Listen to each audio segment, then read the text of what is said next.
Sige na. Ano ang kondisyong yan? Ituturo mo sa amin ang kusa ng aswang na pumatay kay Arman. Kilala mo naman siguro siya, hindi ba? Sinong Arman? Ang albularyo ba? Itong dapat sa mga kagaya mo, aswang! Ang likod ko! Demonyo kang bata ka! Sige pa, huwag kang tumigil! Undayan mo na si Batang katawan niya! Sandali, tutulungan na kita! Sige, Bulo!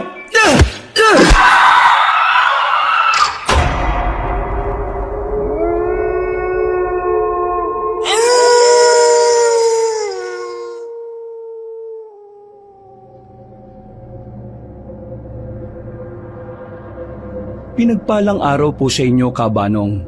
Ako nga pala si Benji. Gusto ko lang pong ibahagi sa inyo itong isang hindi ko malilimutang karanasan nung ako'y bata pa. Ang aking lolo Usteng ay isang sikat na albularyo, lalo na sa Negros at Iloilo. Madalas, sumasama ako sa kanya kapag may ginagamot siya. At kahit sa murang edad, hindi ko namalayang natututo na rin pala akong manggamot.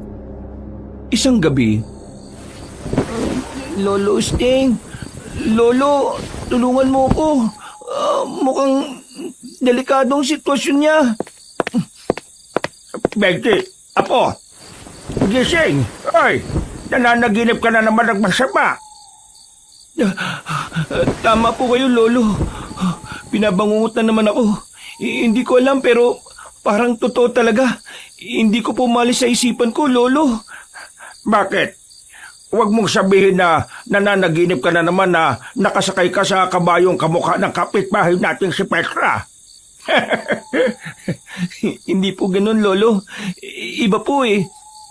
Seryoso po ito. Kung hindi ganon, ano? Ang kaibigan nyo, si Ka Arman. Siya ang napanaginipan ko. Ewan ko ba, hanggang ngayon, kinakabahan pa rin po ako eh. Bakit? Ano bang patungkol sa kanya? Nakita ko po yung kaibigan yung pinagtutulungan patayin ng mga aswang. Ay nako, pabayaan mo na. Isang malakas at magaling na albularyo yan. Kaya alam ko na walang masamang mangyayari sa kanya. Sisiw lang sa kanya ang mga nilalang na yan. Pero iba po ito eh. Parang may gustong ipaalam sa atin, Lolo. Ano kaya kung bumalik na muna tayo sa Negros? Hayaan mo. Kapag bakasyon na pupunta tayo ron. Gagala tayo sa mga magagandang galaan doon. Baka kailangan tayo ni Ka Arman, Lolo. Baka po talagang may nangyayaring masama sa kanya. Malabo yung iniisip mo, apo. Ay, teka. Ikukuha muna kita ng maiinom na tubig. Sige po, maraming salamat, Lo. nang makalis na si Lolo, nakaramdam ako ng kakaibang lamig sa katawan. Lumakas ang tibok ng puso ko, kaya hindi ko naiwaglit sa isipan ko ang kaibigan ni Lolo. May kutob ako na kailangan ng kaibigan ni Lolo ng tulong, pero wala naman akong magagawa. Pagkabalik niya, ininom ko ang tubig sa kami na buting bumalik na lang sa pagtulog. Kinabukasan, nagising ako dahil sa mga pagkukwentuhan sa labas ng bahay. Bumangon ako at lumabas saka napalunok ng laway ko nang makita sina Ate Almira at Kuya Hernan. Wala na po si Tatay Arman, Lolo Usting. Pinatay po siya. Ha? Bakit siya pinatay? Sino ang may gawa nito? May nagawang ba siya na kasalanan? Wala naman po eh, pero natagpuan namin siya sa labas ng bahay namin, duguan at wala ng mga laman loob. Tuyot na rin ang dugo niya nang madat na namin. Diyos mio, saan ba siya pumunta? Kung hindi ako nagkakamali, aswang ang may gawa nun sa kanya. Hindi po kami sigurado, Lolo Usting. Kaya nga po kami nandito kasi alam namin na ikaw lang ang makakatulong sa amin. Tama po si Almira. Hindi po namin mapagkakatiwalaan ang iba niyang mga kasama. Mahirap na. Baka isa pa nga po sa kanilang nagkanulo kay tatay eh. Teka, bago ba mangyari yun sa kanya, may napansin ba kayong kakaiba? May naikwento ba siya sa inyo? Wala naman po. Basta napansin lang namin siyang balisa. Mga 1 linggo po bago mangyari sa kanya yon. Sigurado na may mga pahiwatig na sa kanya ang gabay niya. Pero hindi lang niya pinansin masyado. Baka nang gabing mangyari sa kanya, may babala na sa kanya. Pero hinayaan lang niya. Siguro nga po, Lolo. Ang gusto lang sana namin ngayon malaman kung sino ang gumawa nito sa kanya at kung anong naging atraso ni tatay sa kanila. Noon din, lumapit ako sa kanila. Saglit silang tumigil sa pagkukwentuhan, pero agad ding nagpatuloy. Isinali nila ako, kaya ikinuwento ko ang naging panaginip ko. Napailing na lang ang magkapatid at lalo nilang kinumbinsi si Lolo Usteng na tulungan sila. Nagpaalam ang magkapatid na puno ng pag-asa. Nung kami na lang ni Lolo ang naiwan sa bahay, Benji, pupunta ako sa Negros bukas. Aalamin ko kung anong magagawa ko para kay Arman. Sasama po ko sa inyo, Lo. Ayoko pong maiwan ng mag-isa rito sa bahay. Mag-isa lang po ako dito Sinong may sabi na dito ka sa bahay mananatili? Doon ka muna kina Petra. Mamaya, pupunta ako roon at kakausapin siya. Ayoko po, Lolo Usteng. Baka po kung anong gawin niya sa akin. Sasama na lang po ako sa inyo. Pero mas delikado kung sasama ka sa akin kina Arman. Hindi tayo sigurado kung ano talaga ang pumatay sa kanya. Gusto kong malaman ang totoo at mapuksa ang kung anumang nilalang na gumawa nun sa kanya. Sige na, maiwan ka na lang dito. Lolo Usteng naman Sige na po. Pangako, hindi ako magiging makulit doon. Tutulong po ako sa inyo.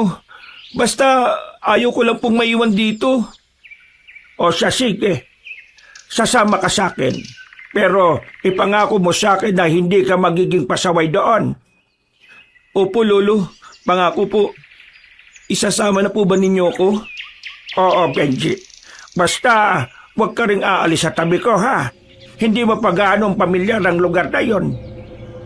napatango ako kay Lolo. Noong mga panahong yun, minabuti naming ihanda ang mga dadalhin sa pagpunta sa Negros. Subalit, dahil may mga gagamutin pa kami ni Lolo, minabuti naming tapusin muna yon bago kami pumunta kina Ka-Arman. Makaraan ng 3 araw nang matapos na ang panggagamot namin, nagpasya na kaming tumungo sa Negros. Pagdating namin doon, malugod naman kaming tinanggap ni na Kuya Hernan at Ate Almira. Maligayang pagdating po rito sa amin. Hali po kayo sa loob ng bahay. Pasensya na po kayo sa sitwasyon namin Mahirap lang kasi talaga kami. Ay wala kang dapat na ihingid ang tawad. Pare-pareho lang naman tayong mahirap. Teka, bakit ba hindi nyo binubuksan ang kabaong ni Arman? Kasi po, hindi talaga magandang sitwasyon ng bangkay niya Ewan ko nga ba kung sino-sinong demonyo ang gumawa niya sa kanya. Gusto po naming ipagiganti si tatay, pero wala kaming kakayahan na gawin yon. Hindi rin po namin alam kung sinong may gawa nito sa kanya. Huwag kayong mag-alala. Ipinapangako ko sa inyo, bago pa man mailibing ang tatay ninyo, magagawa na nating malaman at magantihan ang kung sino mang gumagawa nito sa kanya. Maraming salamat po, Lolo Usteng. Pasensya na po kayo kung naabala pa kayo dahil sa problema namin. Walang problema. Kaibigan ko si Arman. At hindi ako papayag na hindi mabigyan ng hustisya ang pagkamatay niya. Gagawin ko ang lahat para malaman ang katotohanan tungkol dyan. Salamat po. Pero teka, mas mabuti siguro kung magpahinga na muna kayo. Mukhang pagod po kayo Huwag na. Itong si Benji na lang siguro. Apo, gusto mo bang matulog muna? Kahit wag na po muna, Lolo. Hindi naman po ako napapagod Mas gusto ko pong makipaglaro muna sa labas. Teka, napag-usapan na natin yan Mamaya, baka kung ano pang mangyari sa'yo roon. Pero Lolo, dito ka na lang. Wala kang kakilala roon Baka mapag-interesan ka ng mga masasamang elemento sa paligid. Lalabas din naman po ako. Kung gusto mo, Benji, sumama ka muna sa akin. Talaga po, Kuya Hernan? Lolo, umayag na po kayo. Ay, siya sige. Basta, huwag ka magtatagal ha. Kung may mararamdaman kang kakaiba, pumasok ka kaagad dito. Sige po. Lumabas kami ni Kuya Hernan. Ipinakilala niya ako sa mga batang kagaya ko at nakipaglaro naman ako sa kanya. Nasa kalagitnaan pa kami ng paglalaro nang may maaninag akong isang babae na nakatayo malapit sa malaking puno. Nakatitig siya sa bahay ni Naka Arman, kaya tumigil ako saka itinuon doon ang buong pansin ko. Nagsimula ng lumakas ang kabog ng puso ko, kabanong. Akmang pupuntahan ko sana si Kuya Hernan sa inuupuan niya. Nang makita kong pumasok na siya sa kanilang bahay. Dahil dito, nagmadali din akong pumasok doon sa kalumapit kay Lolo Usting. Oh, bakit parang iba yata ang ekspresyon ng mukha mo, Apo? May umaway ba sa'yo sa labas? Wala po, Lolo. Bakit naman ganyan ang mukha mo? Kasi po, may nakita kong isang babae na nakatayo malapit sa malaking puno. Ay, ano naman ang masama ron? Baka nga kanayon lang naman ni na Armand yun eh. Hindi po, Lolo. May kakaiba po talaga sa kanya. Abot hanggang talampakan ng buhok niya eh. Tapos, kakaibang kasuotan niya. Parang sinauna na hindi ko po maintindihan. Sino kaya yun? Hindi kaya yung kantong nakita mo? Hindi ko po alam, Lolo eh. Ay, hayaan mo na. Ang importante, hindi ka niya nilapitan. Baka kasi mapag-interesan ka niya. Hindi bale. Makaalangan namang lumapit yun sa iyo dahil sa mga gabay mo. Nagpasya akong matulog. Nasa kalagitnaan ako ng mahimbing na pagtulog nang maalimpungatan dahil sa isang ingay. Agad kong napansin na natutulog na rin pala siya sa tabi ko. Upang siyasatin kung ano ang nag-iingay. Lumapit ako sa pintuan. Doon, nakita kong 3 tao na tila may pinaplanong masama sa kabaong ni Ka Arman. Agad kong napansin ang kakaiba at nakakabahalang aura nila. Lalong umigting ang takot ko nang mapansing pati ang mga nagbabantay ay nakatulog na rin sa hindi malamang dahilan. Noon din, nagmadali akong lumapit kay Lolo para gisingin siya. Kita, ano bang nangyayari Nakatulog po ang lahat ng nakabantay sa kabaong. Nakauwi na rin po yung mga tao sa labas, Lolo. Ay, ano naman ko? Ha? Teka, ano sinabi mo? Tulog po ang lahat ng tao rito sa bahay at may mga lalaking nandito. Mukha pong may binabalak na masama sa bangkay ni Ka Arman, Lolo. Sandali. Lalabas ako at titingnan ko kung sino ang mga yon. Sige po, sasama na rin po ako sa inyo. Basta po, 3 sila, Lolo. Teka, wala naman Sigurado ka ba na nakita mo? Baka guni-guni mo lang yan. Sigurado po ko, Lolo. Diyan pa nga po sila nakapwesto sa tapat ng kabaong, oh. Wala naman Pero sandali. Halika. Samahan mo ako sa labas. Baka hindi pa nakakalayo ang mga yon. Pero bago yon, kumuha ka muna ng 2 itak. Hindi tayo sigurado kung sino sila at kung ano ang pakay nila. Sige po, sandali lang po. Nang makakuha na ako ng itak, nagmamadali kaming bumaba ni Lolo. Nang naroon na kami sa labas ng bahay, agad akong napatakip ng ilong ko dahil sa napakalansang amoy na nalanghap ko. Ganun pa man, hindi yun naging hadlang sa akin para samahan si Lolo sa pagronda sa paligid. Hindi rin kami nahirapan dahil napakaliwanag naman ng buwan ng gabing yon.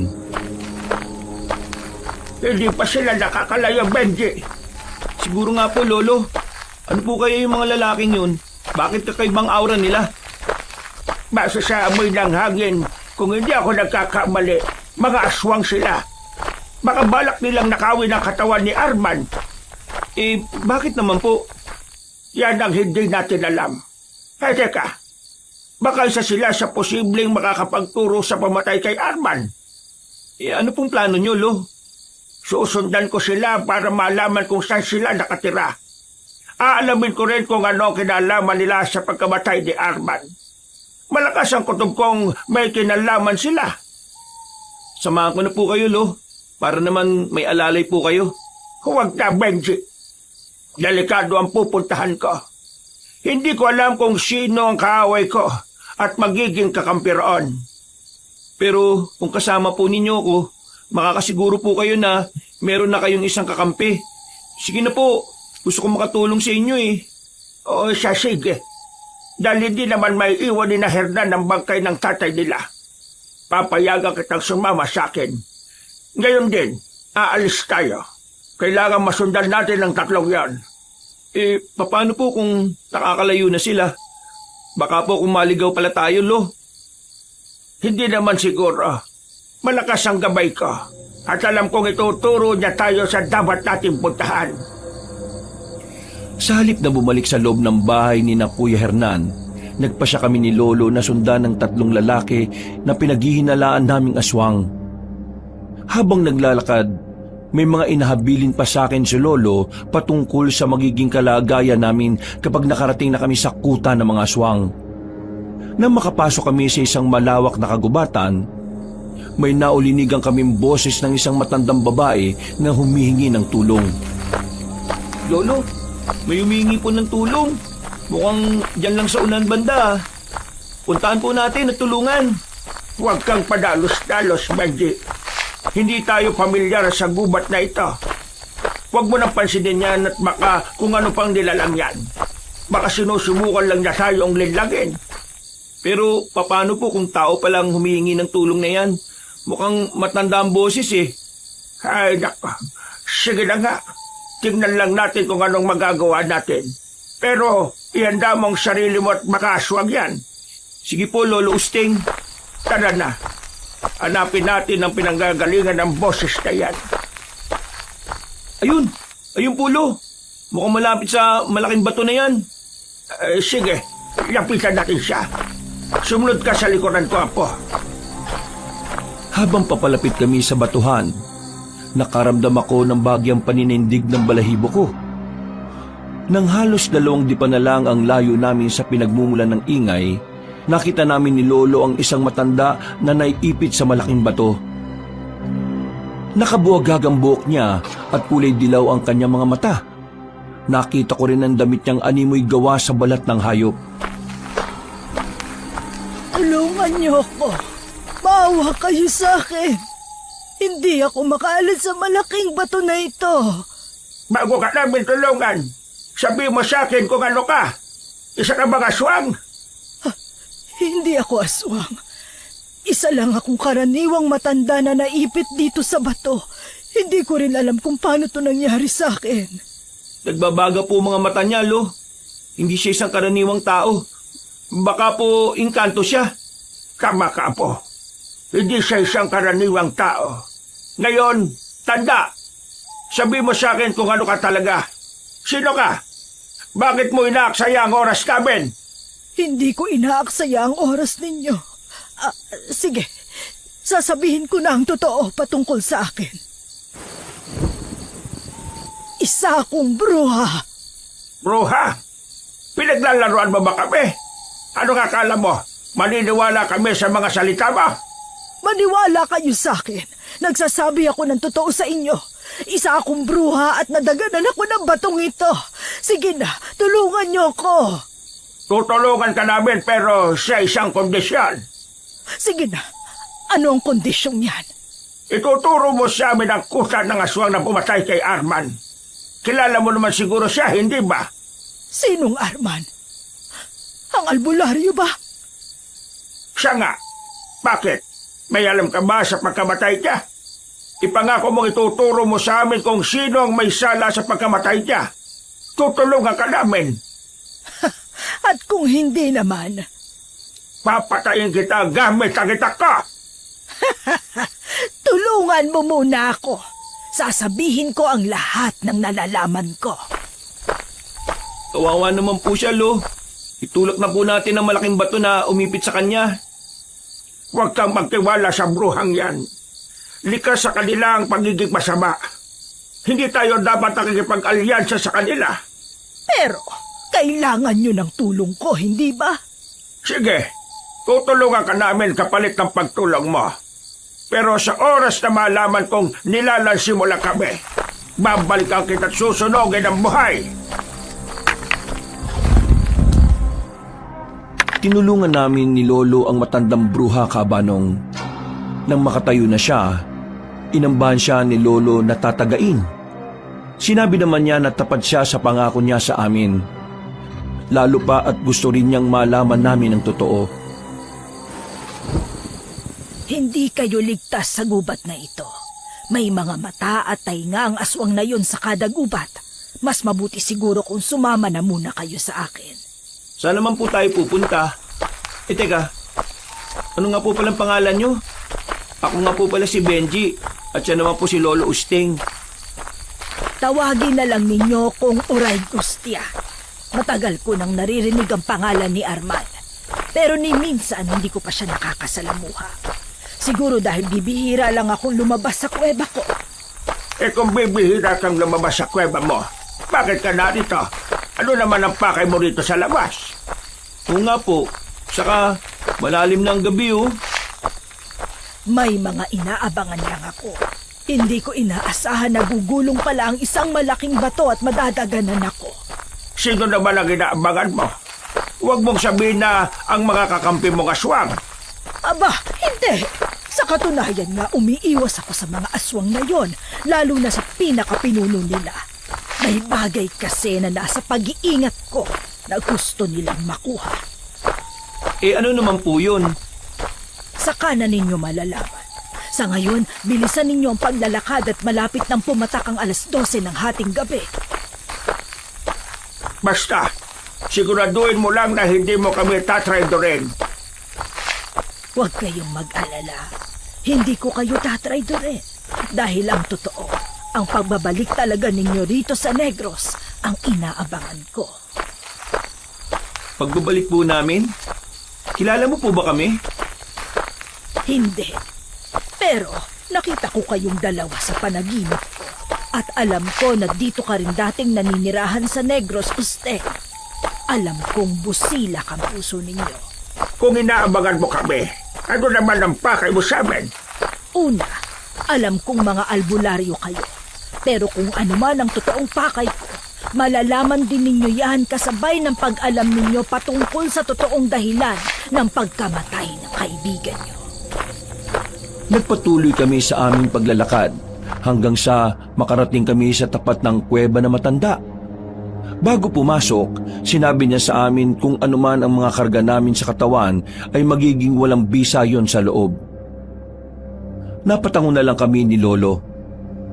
Dahil nabuo na rin naman ang tiwala namin sa bruha, sumama na lang kami sa kanya. Nang naroon na kami, binigyan niya kami ng mga makakaing prutas. Maliwanag din ang kuweba niya dahil sa mga sulong naroon. Alam niyo, bantog yang si Arman dito. Marami na siyang tinulungan. Pero nung may makatagpo siyang isang babae, nagbago ang lahat. May mga haka-haka ngang hindi karaniwang babae yun eh. Kasi nagawa niyang asawahin. Kung hindi siya karaniwang babae, ano naman siya? Isa siyang reyna ng mga engkanto. Hindi lang basta engkanto dahil sa pagkakaalam ko, itiman ang uri niya. Reyna ng mga engkantong itiman? Teka, hindi kaya sila ang pumatay kay Arman para makuha nila ang kaluluwa niya? Hindi lang yan ang pakay nila. Baka may mas malalim pa roon. Mas malalim po? Kung ang mga engkantong pumatay kay Ka Arman, bakit po natagpuan siyang walang mga laman loob at tuyot na rin ng dugo? Yan ang hindi natin sigurado, pero kung talagang aswang ang pumatay sa albularyong yon, baka konektado rin sa engkanto ang mga nilalang na gumawa nun. Kung nagkataon, hindi basta-bastang laban ang susuungin ninyo. Bakit naman? Kung mga aswang lang at engkanto, makakaya ko silang labanan. Kailangan ko lang malaman ang totoo. Hindi ako gagawa ng hakbang laban sa kahit na sino hanggat hindi ko alam kung sino ang gumawa nun at kung ano ang rason nila. Nasa kalagitnaan na kami ng pag-uusap na makarinig kami ng mga ingay sa labas. Sinenyasan kami ni Uray Gustia na ipagpatuloy na lang ang pagkain at nang mabusog kami. Lumabas na rin siya para tingnan ng paligid at malaman kung anong nilalang ang naroon. Nang nasa labas na ang bruha, nag-usap kami ni Lolo. Hindi tayo dapat na magtiwala sa bruhang yun, Apo. Isa siyang bruha. Nilalang din siya ng dilim. Oo nga po eh, ang baho pa po niya. Parang ilang taon nang hindi naliligo. Huwag mong iparinig sa kanya yan. Baka maulinigan niya ang sinabi mo at kainin ka pa niya ng buhay. Sige ka. Totoo naman po eh. Pero, ano po kayang iniingatan niyang bagay? Bakit pakiramdam ko? Konektado yun sa pagkamatay ni Ka Arman? Hindi ko alam. Huwag ka mag-alala. Sasabihin din naman niya siguro sa atin ang patungkol dyan. Basta, huwag tayong magtiwala ng lubusan sa kanya. Ha? Opo, Lolo. Naputol ang aming kwentuhan nang makita naming pabalik na siya sa kuweba. Nanahimik na lamang kami at ipinagpatuloy ang pagkain ng prutas. Paglapit niya, inalok niya kami ng tubig na nasa maliit na palayok. Nung una, tumanggi kami. Ngunit dahil sa nauwaw sa kinain, tinanggap din namin yon. Hanggang ininom ko ang tubig mula sa palayok. Napansin kong biglang nag-iba ang lasa. Nilingon ko si Lolo't nandilat ako nang makita siyang biglang nakatulog. Nakaramdam din ako ng antok. At bago ko makatulog, nakita kong kulay itim ang tubig. Nang magising ako, nakita kong nakatulog din si Lolo. Lo, wala po dito si Oregustia. May mga ingay rin ako naririnig sa labas. Anong ibig mong sabihin, Apo? Parang may naglalaban sa labas eh. Hindi kaya sinugot tayo ng mga aswang dito at kinakalaban sila ni Oregustia? Iyan ang hindi natin alam. Halika, tingnan natin sa labas. Dali mo na rin ang itak mo at baka totoo nga ang hinala mo. Sige po, Lo. Teka, sandali. Mukhang nawala na rin naman ang ingay eh. Dito ka lang ha. Ako ang titigin sa labas. Sige po, Lo. Sasama ako sa inyo hanggang bukana ng kuweba para makasilip na rin ako sa nangyayari. O ikaw ang bahala, Benji. Tara na. Pagdating sa bukana ng kuweba, tumigil ako at pinanood na lang si Lolo na naglalakad palabas. Iginala ko ang paningin ko. Ngunit dahil madilim na rin ang paligid, hindi ko gaanong nakikita ang nangyayari. Makaraan ng ilang minuto, bumalik si Lolo sa akin. Halata ko sa mukha niya ang galit, kaya inusisa ko siya patungkol doon. Sigurado na tinraidor tayo ng bruhang yon. Ang ipinainom niya sa atin ay may pampatulog. Baka ipinain na tayo sa mga aswang. Ewan ko po, pero bago ko mawalan ng malay kanina, nakita ko po yung kulay ng tubig na ipinainom niya sa atin eh. Kulay itim po at ang amoy parang putik. Sinasabi ko na nga ba? Wala na tayong rason para manatili rito. Tara na, umalis na tayo at baka bumalik pa siya rito kasama ang mga aswang na kaalyado niya. Sige po, Lolo Sting. Bilisan mo. Mukhang nagsisimula na naman ang pag-agil eh. Baka may papalapit na rito sa kuweba. Nagmadali kaming lumabas ni Lolo sa kuweba, Kabanong. Nang nasa labas na kami, naaninag namin si Oregustia na gumagapang papalapit sa aming pwesto. Nakaramdam ako ng galit at nakita ko ring napakuyom ng kamay niya si Lolo. Noon din, nagmadali siyang maglakad papalapit sa bruha. Kaya sumunod na rin ako sa kanya. Habang papalapit kami roon, nakita naming may mga aswang na nakaantabay at tandang umatake sa amin. Isa kang traitor! Sinasabi ko na nga bang may binabalak kang masama sa amin! Anong pinagsasasabi mo? Inatake tayo ng mga aswang. Nilabanan ko sila pero hindi ko sila kaya. Anong palabas ito? Isa kang bruha, tapos magpapatalo ka lang sa mga aswang na yan? Oo, bruha nga ako. Pero hindi ibig sabihin nun na malakas ako kagaya ng ibang nilalang ng gubat. Kung hindi ka nag-traidor sa amin, ano pong ipinainom mo sa amin? Bakit kulay itim ang likidong yun at nakapakabaho? Sabihin mo na! Kung hindi, ako mismo ang tatampo sa buhay mo! Ang tubig na yun ay hindi basta tubig lang. Kapag ininom nyo yun, magkakaroon kayo ng kabal at kunat sa katawan. mag-iibayo rin ang lakas ninyo at liksi.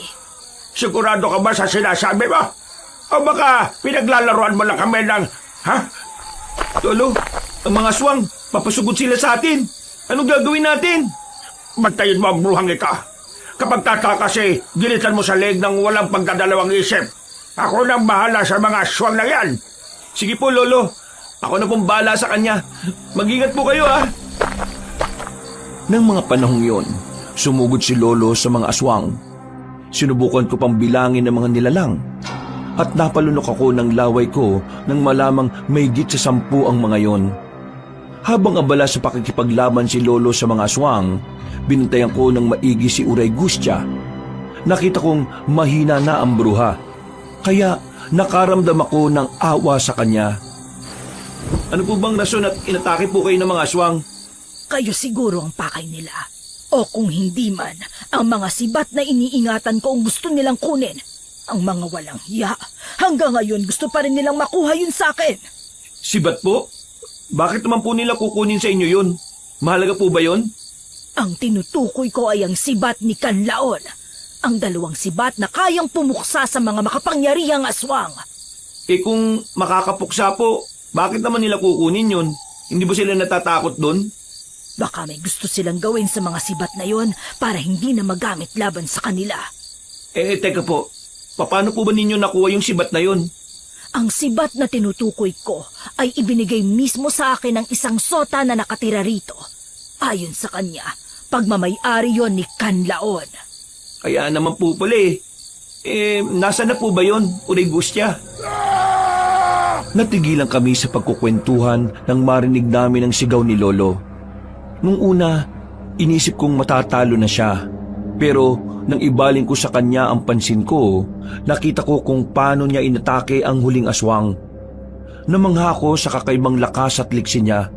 Kaya naisip kong tama ang sinabi ni Uray Gustya. Nang mga sandaling yon, naglakad palapit sa amin si Lolo.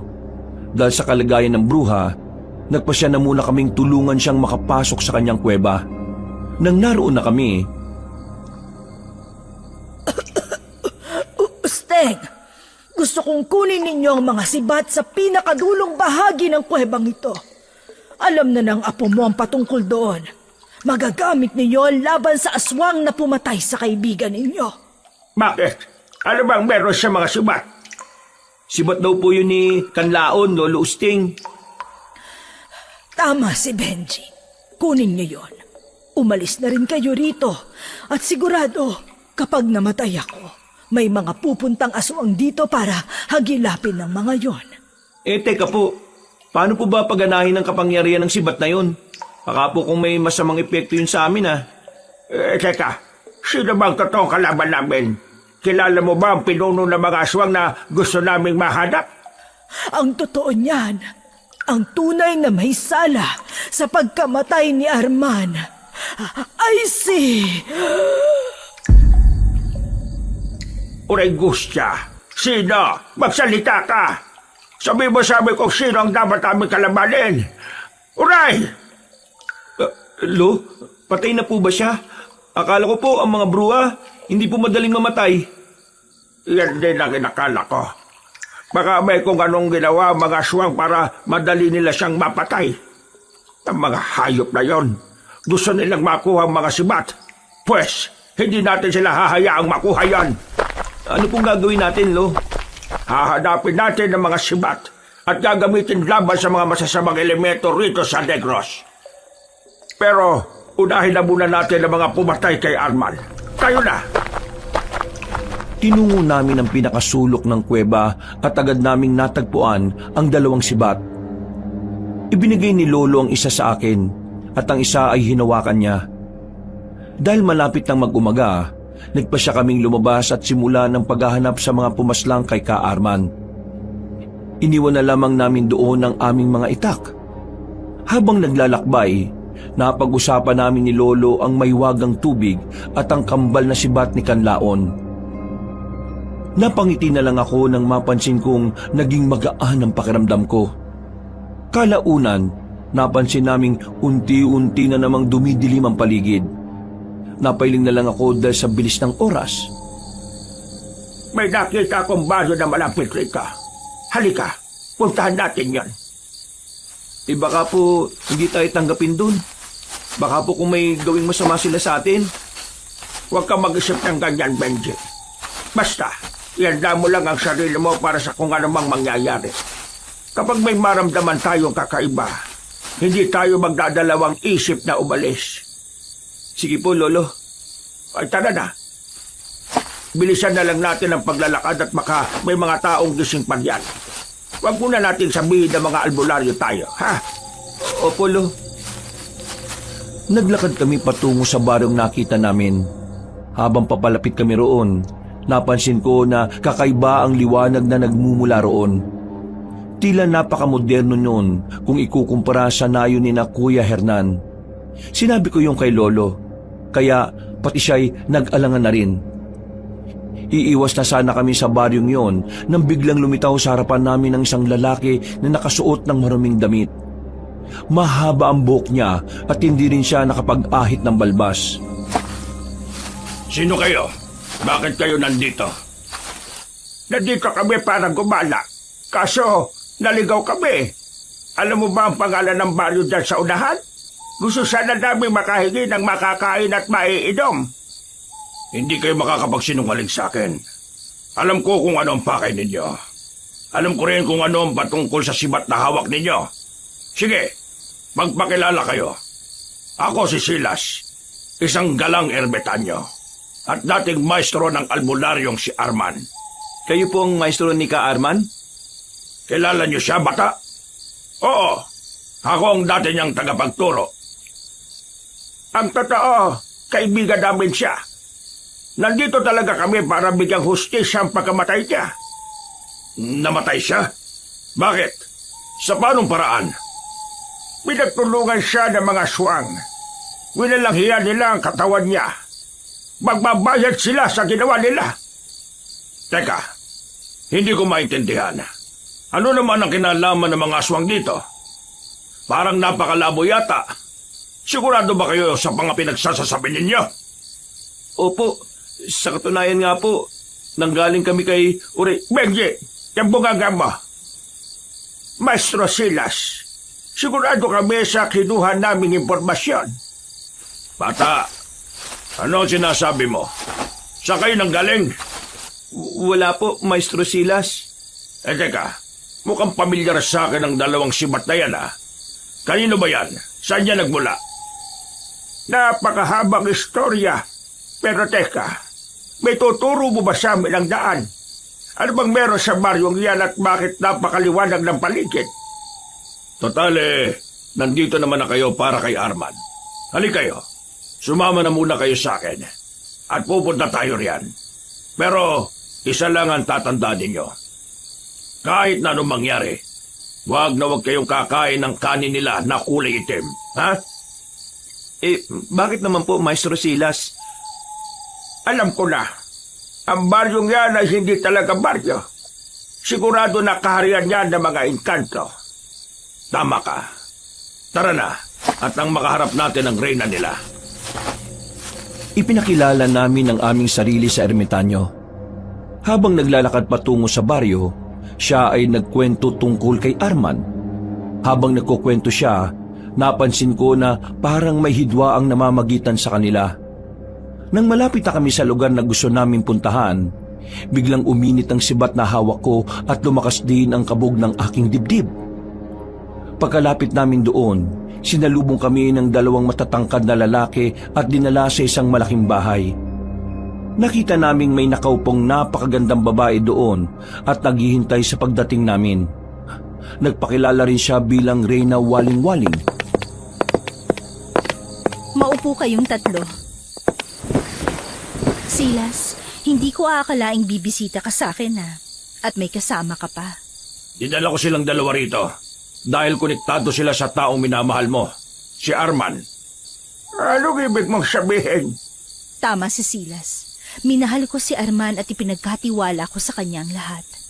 Kung gayon, ikaw ang may sala kung bakit siya namatay. Sabihin mo sa akin, gusto mo siyang makuha, hindi ba? Alam mo na hadlang ang pagiging mortal niya sa pagmamahalan ninyo.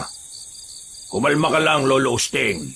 Hindi ka dapat nagsasalita ng ganyan sa reyna ng mga engkanto rito. Pasensya ka na, pero gusto ko lang malaman kung sino talaga pumatay sa kanya. Kung may alam kayo, sabihin niyo sa akin, dahil pagbabayarin ko siya. Hindi natin malalaman kung sinong may sala kung das ang gagamitin natin. Kailangan malumanay tayo sa lahat ng sandali. Alam mo yan? Huwag kang mag-alala. Naiintindihan kita kung yan ang inasal mo. Sige, bago ko sabihin ang lahat ng aking nalalaman, kumain na muna tayo. Alam kong darating kayo, kaya pinaghanda ko na kayo. Nakita ko ang napakaraming pagkain sa mesa. Napakong paningin ko sa kulay itim na kanin na bahagya pang gumagalaw. Kinalabit ako ni Lolo at sinabing huwag akong kakain ng kahit ano roon. Narinig ko pang nagtaas ng boses ang reyna at sinabihan niya kaming kumain na dahil sayang ang inihanda nila. Subalit ng akmang tatayo sana siya, may inusal na dasal si Maestro Silas na naging rason para makakantong naroon. Kabilang na si Reyna Waling-Waling. Noon din, naglabas ng bote si Maestro Silas at hinigup noon ang nasabing engkanto. Ano pong nangyari? Bakit po nyo kinulong sa bote niya ng reyna ng mga engkanto? Kailangan natin ang engkantong ito bilang pain. Hindi karaniwang aswang ang kalaban natin at may hinala kung may dugo silang tamawo. Kung sino man ang gumawa nyo sa kanya, pagbabayarin natin. At kung may kinalaman man ang reyna ng engkantong yan, sisiguraduhin kong masusunog siya at hindi na mabubuhay ulit. Tayo na. Kailangan natin makalis sa lugar na ito. Panandalian lang ang pagkakatulog ng mga engkanto rito. Ibig sabihin, magigising pa po sila? Paano po kung habulin nila tayo? Huwag kayo mag-alala. Matatakot silang gawin yan. Hawak natin ang reyna nila. Teka, pamilyar sa akin ang sibat na hawak niyong maglolo ah. Kanina ko pa yun napapansin. Saan yun nakuha yan? Ano po kay... Sa isang kaibigan, Maestro Silas. Ibinigay niya sa amin ang dalawang ito. May kakilala rin akong nag-iingat niyan. Pero hindi ko alam kung saan niya itinago ang mga sibat. Alam din ni Arman ang patungkol doon. Kung alam din po ni Ka Arman ang patungkol sa sibat na yon, hindi po kaya may kinalaman yun sa pagkamatay niya? At sa paanong paraan naman, bata? Hindi ko po alam eh. Pero po, baka may iba pang gustong kumuha ng sibat na yon. Yan din ang bigla kong naisip. Baka nga may nakaka-interest doon. At para mabawasan ang mga nakakagustong makuha ang sinasabi mong sibat, pinatay nila si Arman. Maliban kay Arman, may dalawa pa akong alam na may interes sa sibat ni Kanlaon. Ang reyna ng engkanto na si Waling-Waling. At ang pinuno ng mga aswang na may dugong tamawo. At ano namang uri ng aswang yan? Kilala mo ba siya? Hindi eh. Pero may naririnig na ako patungkol sa kanya. Hindi ko pa nga lang siya nakakaharap. Napatitig ako kay Maestro Silas na magsalita siya. Nakita ko sa ekspresyon ng mukha niya ang bagyang pagkataranta dahil sa tanong ni Lolo. Ikinuwento rin namin ang patungkol sa mga lalaking pumunta sa burol ni Arman. At ayon sa ermitanyo, mga aswang na tamawo ang mga yon. Nagpatuloy kami sa paglalakad. At nang makarating kami sa kapatagan, nagsimula kaming makarinig ng mga kakaibang ingay sa paligid. May mga kalabang paparating dito sa atin. Sigurado na naramdaman nila ang pagdating natin. Paano po? Hindi naman tayo masyadong gumagawa ng ingay ah. Baka kung matalas lang talaga ang pandama nila. Hindi natin alam. Baka nga nakabang na sila sa atin.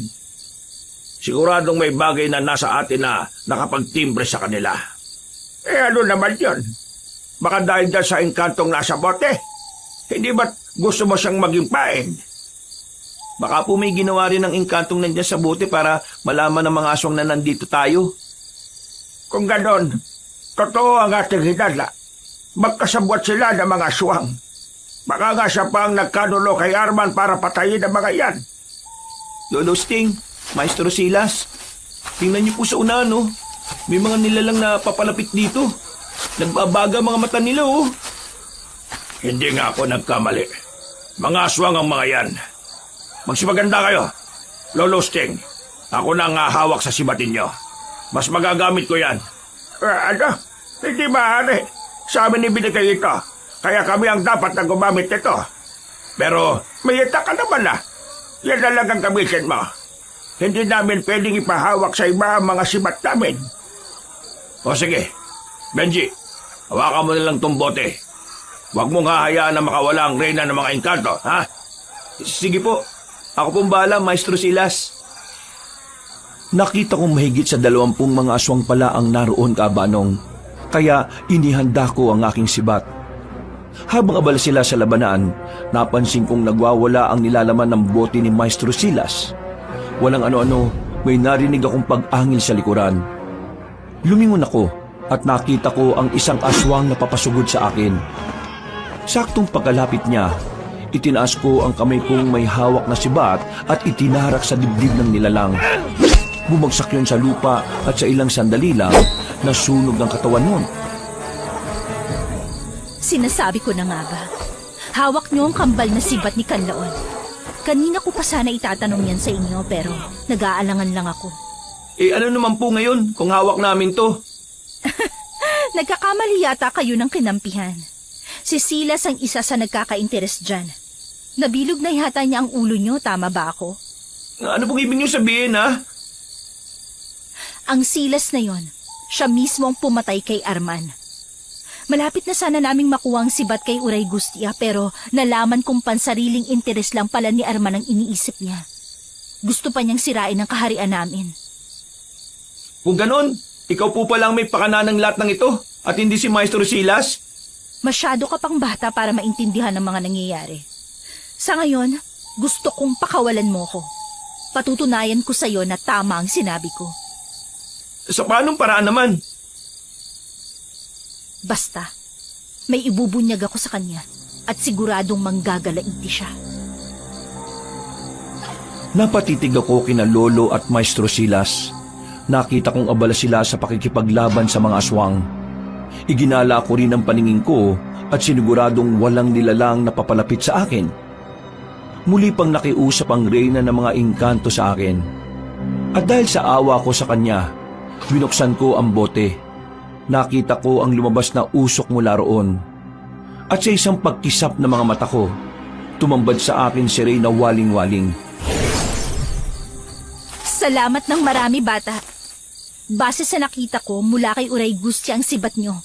At yan ang kambal na sibat ni Kanlaon. Yan ang gustong makuha ni na Silas. Tama po kayo. Ibinigay sa amin ng bruha ang mga sibat at mula raw yung kay Kanlaon. Basta, kahit na anong mangyari, huwag niyong ibibigay kay Silas ang mga sibat. Isa siyang traidor. Kung nagawa niyang traidorin si Arman, magagawa niya rin sa inyo yan. Sige po. Teka. Alam po ba ninyo kung sino ang pinuno ng mga aswang na may dugong tamawo? Totoo po bang siya ang nagpadala sa mga aswang na kinakalaban ni na Lolo ngayon? Talagang ang pinaglalaroan kayo ng Silas na yan. Pumasok na kayo sa bitag niya at sigurado na alam na rin ng tinutukoy mong aswang ang pagkakaloob ng bruha ng mga sibat sa inyo. Ano pong mabuti namin gawin? Labanan natin si Silas. Kapag nasukol natin siya, malalaman natin ang iba pang bagay na ginawa niya. Pero baka mas malakas pa siya kaysa sa inyo. Hindi ako natatakot sa ermitanyong yan. At kahit pa sa pinuno ng mga aswang na may dugong tamawo. Magsasalita pa sana ako, pero nakita kong may mga aswang na papasugod sa aming kinaroroonan. Binitiwang ko ang bote na naging rason para mabasag yun. Nang makalapit sa amin ang mga nilalang, nagtulungan kami ni Waling-Waling para matalo mga yon. Makalipas lang ang ilang sandali, nadagdagan ng mga aswang na umatake sa amin.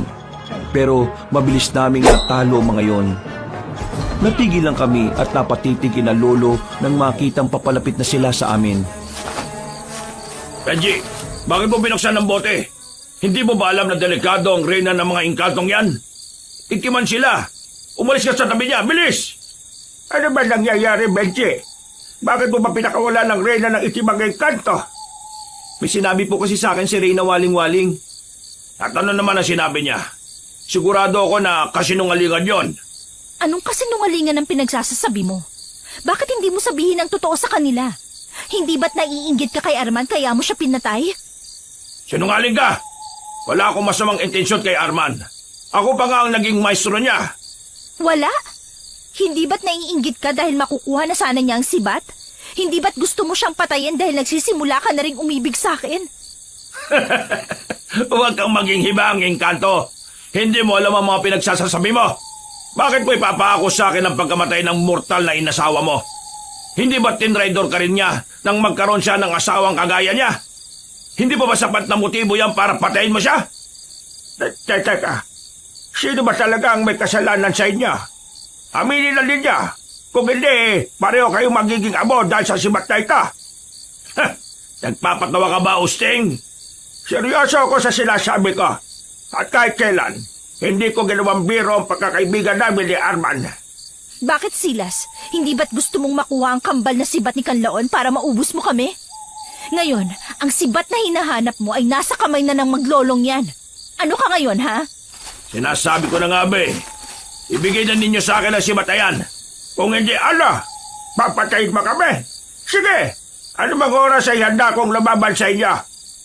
Pagbabayaran mo ang ginawa mo kay Arman, Maestro Silas. Dapat lang sa kanya yon. Ang mga tulad niya ay dapat na pinapatay. Kung nakita mo lang kung paano siya lantakan ng mga aswang, matutuwa ka talaga. Napakawalang hiya mo. Pagbabayaran mo ang ginawa mo. Bago pa man mangyari yan, makukuha ko na ang sibat at mapapatay ko kayo. Ito ang dapat sa inyo. Ako ang kalabanin mo at hindi ang dalawang yan! Pareho kaming napatras ni Lolo dahil sa nangyari. Noon din, inatake ni Waling-Waling ang ermitanyo at hindi rin nagpatinang si Maestro Silas sa kanya. Nasa kalagitnaan na sila ng pakikipaglaban nang may dumating pang mga aswang. Napailing na lang si Lolo Usteng at napatanong sa akin kung bakit hindi nauubos sa mga aswang na yun. Handa mo ang sibat mo. Kailangan mabilisan natin maubos sa mga aswang na yan. Sigurado ako na nandito na rin ang pinuno nila. Baka naghihintay lang ng pagkakataon niya para umatake. Baka nga po, Lolo. Teka, nandiyan na mga nilalang, Lolo. Huwag ka matakot. Isang tarak lang ng sibat ang katapat nila. Masusunog sila at magiging aba.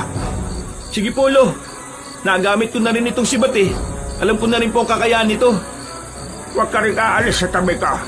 At kung malalagay ka sa alanganin, sumigaw ka kagad. Natigil lang ang pag-uusap namin nang dumating ang mga aswang kabanong. Dahil sa bertud na naroon sa tubig na ipinainom sa amin ni Uray Gustia, naging mas maliksi kami at mas malakas kaysa dati. Pagkalapit ng mga nilalang, nilabanan namin sila ni Lolo. Hindi pa rin nawala ang pagkamangha ko sa sibat. Lalo pa nang makita ko kung paano nasunog ang katawan ng mga aswang na natatamaan nun. Kalaunan, kakaunti na lang ang aswang na kalaban namin. Narinig ko ang komprutasyon nila Maestro Silas sa tray na Waling-Waling. Kaya bahagya kong itunoon sa kanila ang pansin ko habang nakikipaglaban. Matagal ko nang gustong kunin ang sibat na nasa Maglolo. Pero anong ginawa mo? Hinadlangan mo ako. Hindi ba dapat magkakampi tayo? Hindi ako kumakampi sa traidor na tulad mo. Kung alam ko lang na ganyan pala ang ugali mo, nung una pa lang, pinadukot na kita at ginawang tagasilbi sa kaharian ko. Yan ang malaking pagkakamali mo, Waling-Waling. Ngayong abot kamay ko na ang kambal na sibat. Kukunin ko yan sa kahit na anong paraan. Tingnan na lang natin kung magagawa mo pa ang pinaplano mo. Ang dapat sa'yo, igapos gamit ang mga buhay na mga ugat. Naway sipsipin nila ang dugo mo hanggang sa matuyot ang katawan mo. Anong ginagawa mo sa akin? Bakit mo ako ginagapos?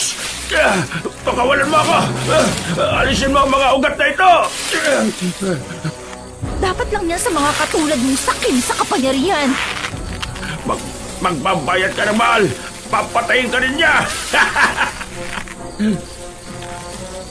Sino? Ang kinikilala mong pinuno? Bakit ba hindi mo ipakita sa amin ang totoo mong anyo? Hindi ba't isa ka ring aswang na may dugong tamawo? Anong pinagsasasabi mo, ha? Huwag ka nang magkaila.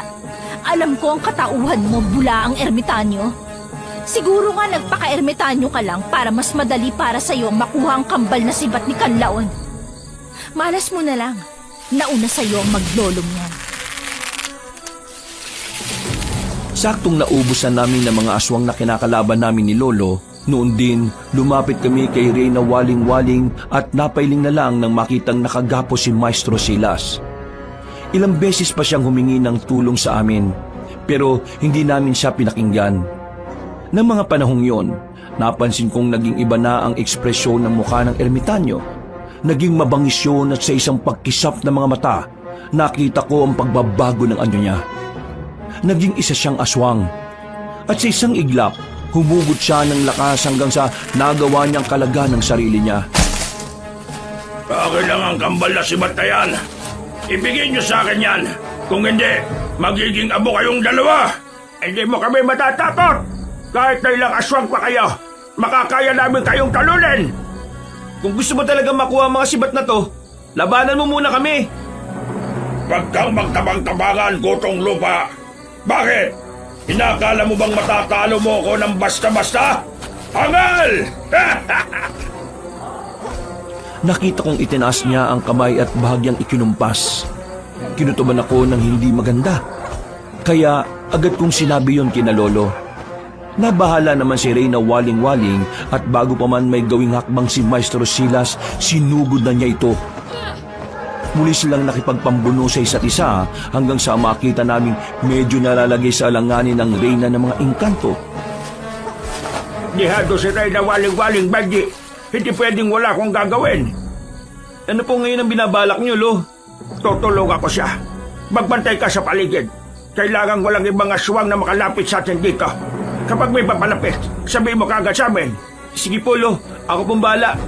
Kailangan magbayad si Maestro Silas sa ginawa niya kay Arman.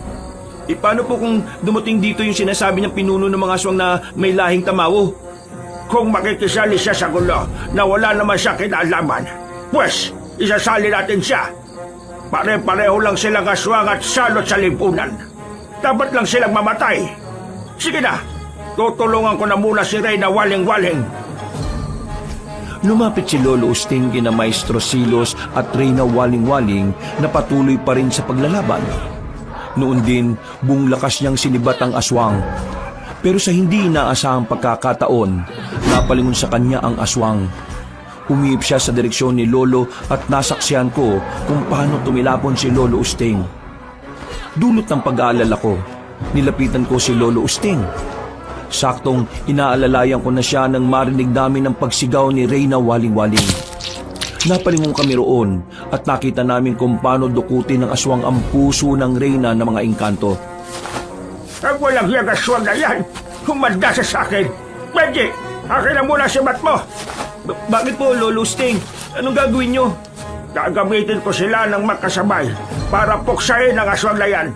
Kung wala ganong epekto ang isang sibat, siguro mas magiging mabisa yun lamang sa aswang kung gagamitin ko pati ang kakambal niya. Sige po, kayo pong bahala, Lo. Ito na pong sibat ko. Mag-ingat po kayo, ha? Tumango sa akin si Lolo at nagsimulang maglakad. Tinawag niya ang pansin ng aswang at nang makita naman siya ni Maestro Silas, napaangil yun saka napatayo habang hawak pa ang puso ni Reyna waling-waling. Nang makita ng aswang na hawak ni Lolo Sting ang dalawang sibat, napangisi siya at mabilis na umatake. Lumakas naman ang kabog ng dibdib ko. Pero nang makita ko kung gaano kahusay si Lolo sa pakikipaglaban sa aswang, nakampante akong matatalo niya yon. Habang nakikipaglaban, hindi nila maiwasang magbangayan. Sige, mas bilisan pa ba ang paggalaw mo? Kung kanina'y naisan mo ko, ngayon hindi na! Ikaw ang dapat na gumalaw ng mas maliksi. May ina ka ba kung ikukumpara sa kaibigan mong traidor? Kung may mas traidor sa inyong dalawa, ikaw yan! Ngayon alam ko na ang totoo. Hindi ako uuwi nang hindi ka napapatay! Mapatay mo man ako, pero sisiguraduhin kong susunod ka sa akin! Magsasalita pa sana si Lolo, pero hindi niya nagawa nang itulak siya ni Maestro Silas. Nabuwal siya sa lupa at nabitiwan niya ang dalawang sibat. Nabahala ako nung makita kong mabilis na lumapit ang aswang sa kanya. Kahit medyo may alinlangan ako, nagmamadali akong tumakbo para kunin ang dalawang sibat. Nang marinig ko ang sigaw ni Lolo, nataranta na ako at hindi alam kung ano ang gagawin. Noon din, inatake ko ang aswang na nakaibabaw kay Lolo Usteng. Hayop ka, kutong lupa ka. Humanda ka sa akin. Gusto mo talagang durugin kita, ha? Makang isip, bata. Ako kalabanin mo. Ito ang dapat sa mga kagaya mga aswang. Ano mata ko! Wala talaga kayong pinagkaiba. Magbabayad ka rin sa akin! Itarak mo ang dalawang sibat sa likod niya. Sasakali ko siya at hahawakan sa isang braso para hindi siya madaling makagalaw. Sige po, Lo. Pero hindi po ako sigurado kung magagawa ko po yan. Kawalan ba ako, tanda? Itigil mo ang pagsakal sa akin! Ka na magdalawang isip, Apa! Gawin mo na bago pa man makawala ang aswang na ito! Bagya akong nataranta sa sinabi ni Lolo. Kaya noon din mismo, itinarak ko ang sibat sa likod ni Maestro Silas kahit pa hindi ko alam kung ano ang magiging kahihinatnan. Napalingon pa sa akin ang aswang, pero nawala ang takot ko nang marinig ko ang pag-ungol niya. Mas itinarak ko pa ang kambal na sibat sa likod niya. At dahil kulang ang lakas ko, nagmamadaling umalis si Lolo sa ilalim ng aswang. Ngayon, tignan natin kung hindi ka pa mamamatay. Sa wakas, magiging tahimik na rin ang kaluluwa ni Arman. Lo, mukhang malalaman pa po siya. Parang walang epektong ginawa natin sa kanya. Mga hayop kayo! Sinusumpa kong hindi kayo matatahimik saan man kayo dalhin ang kapalaran ninyo! Hahanapin kayo ng gulo natin ng mga masasamang elemento! Ano inakala mo? Tatalam sa amin ang sumpa mo? Kanina pa ako naririnig sa boses mo! Ngayon, magpahinga ka na! Mga hayop kayo! Nakita kong lumusot sa dibdib ng aswang ang mga sibat at nandilat ang kanyang mga mata. Para makasigurong patay na si Maestro Silas, ilang beses pang itinarak ni Lolo ang sibat sa katawan ng aswang. Napahinto na lang siya nang sabihin ko sa kanyang naliligo na sa dugo ang nilalang na yon. Nang hindi na gumagalaw si Maestro Silas, nagpa siya kaming magmatsyag na muna sa paligid. Lolo, totoo kaya ang sinabi ni Maestro Silas? May isa pang aswang na mas mataas sa kanya at nakandang umatake sa atin? Iyan ang hindi natin alam. Kung meron man, wala tayong ibang mapagpipilian kung hindi ang labanan ng nasabing aswang. Kung ano man siya, dapat napuksain din siya kagaya ng ibang aswang.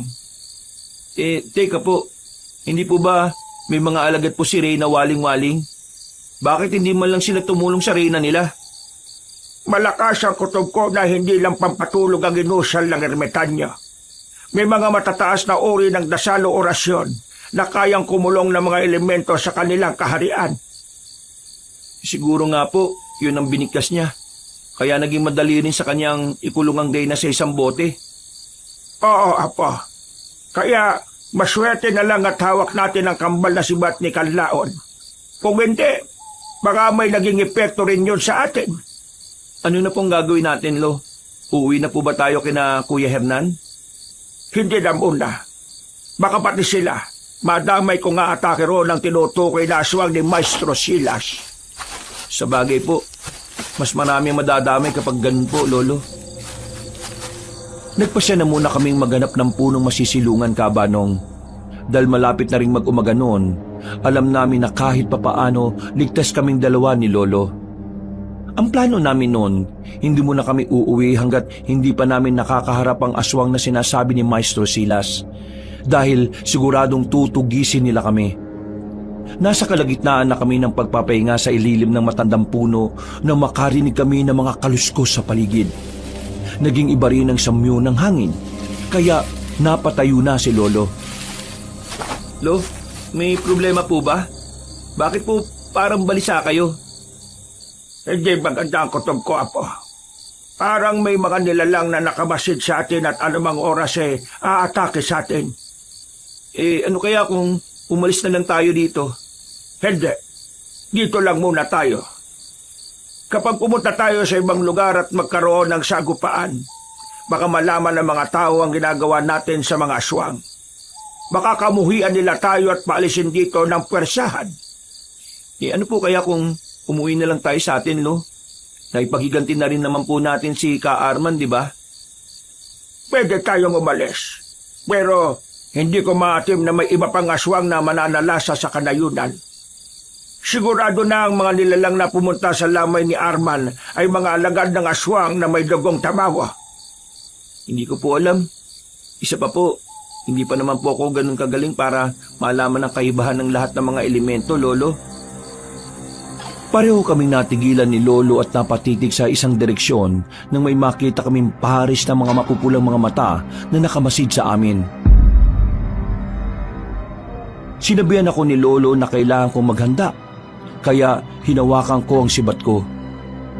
Sinipat ko na maigi ang pwesto kung saan naroon ang mga nagbabagang mga mata hanggang sa maaninag ko ang isang katawan na puno ng mga balahibo. May pahabang tenga yon at nakangisi habang nakatitig sa amin. Lolo, mukhang yan na yung aswang na sinasabi ni Maestro Silas, ha? Oo, Apo. Sigurado na siya na nga yan. Maganda ka. Lalabanan natin siya kapag nauna siyang umatake sa atin. Sige po, Lo. Teka po, mukhang may mga kasama po siya. Makakaya natin sila.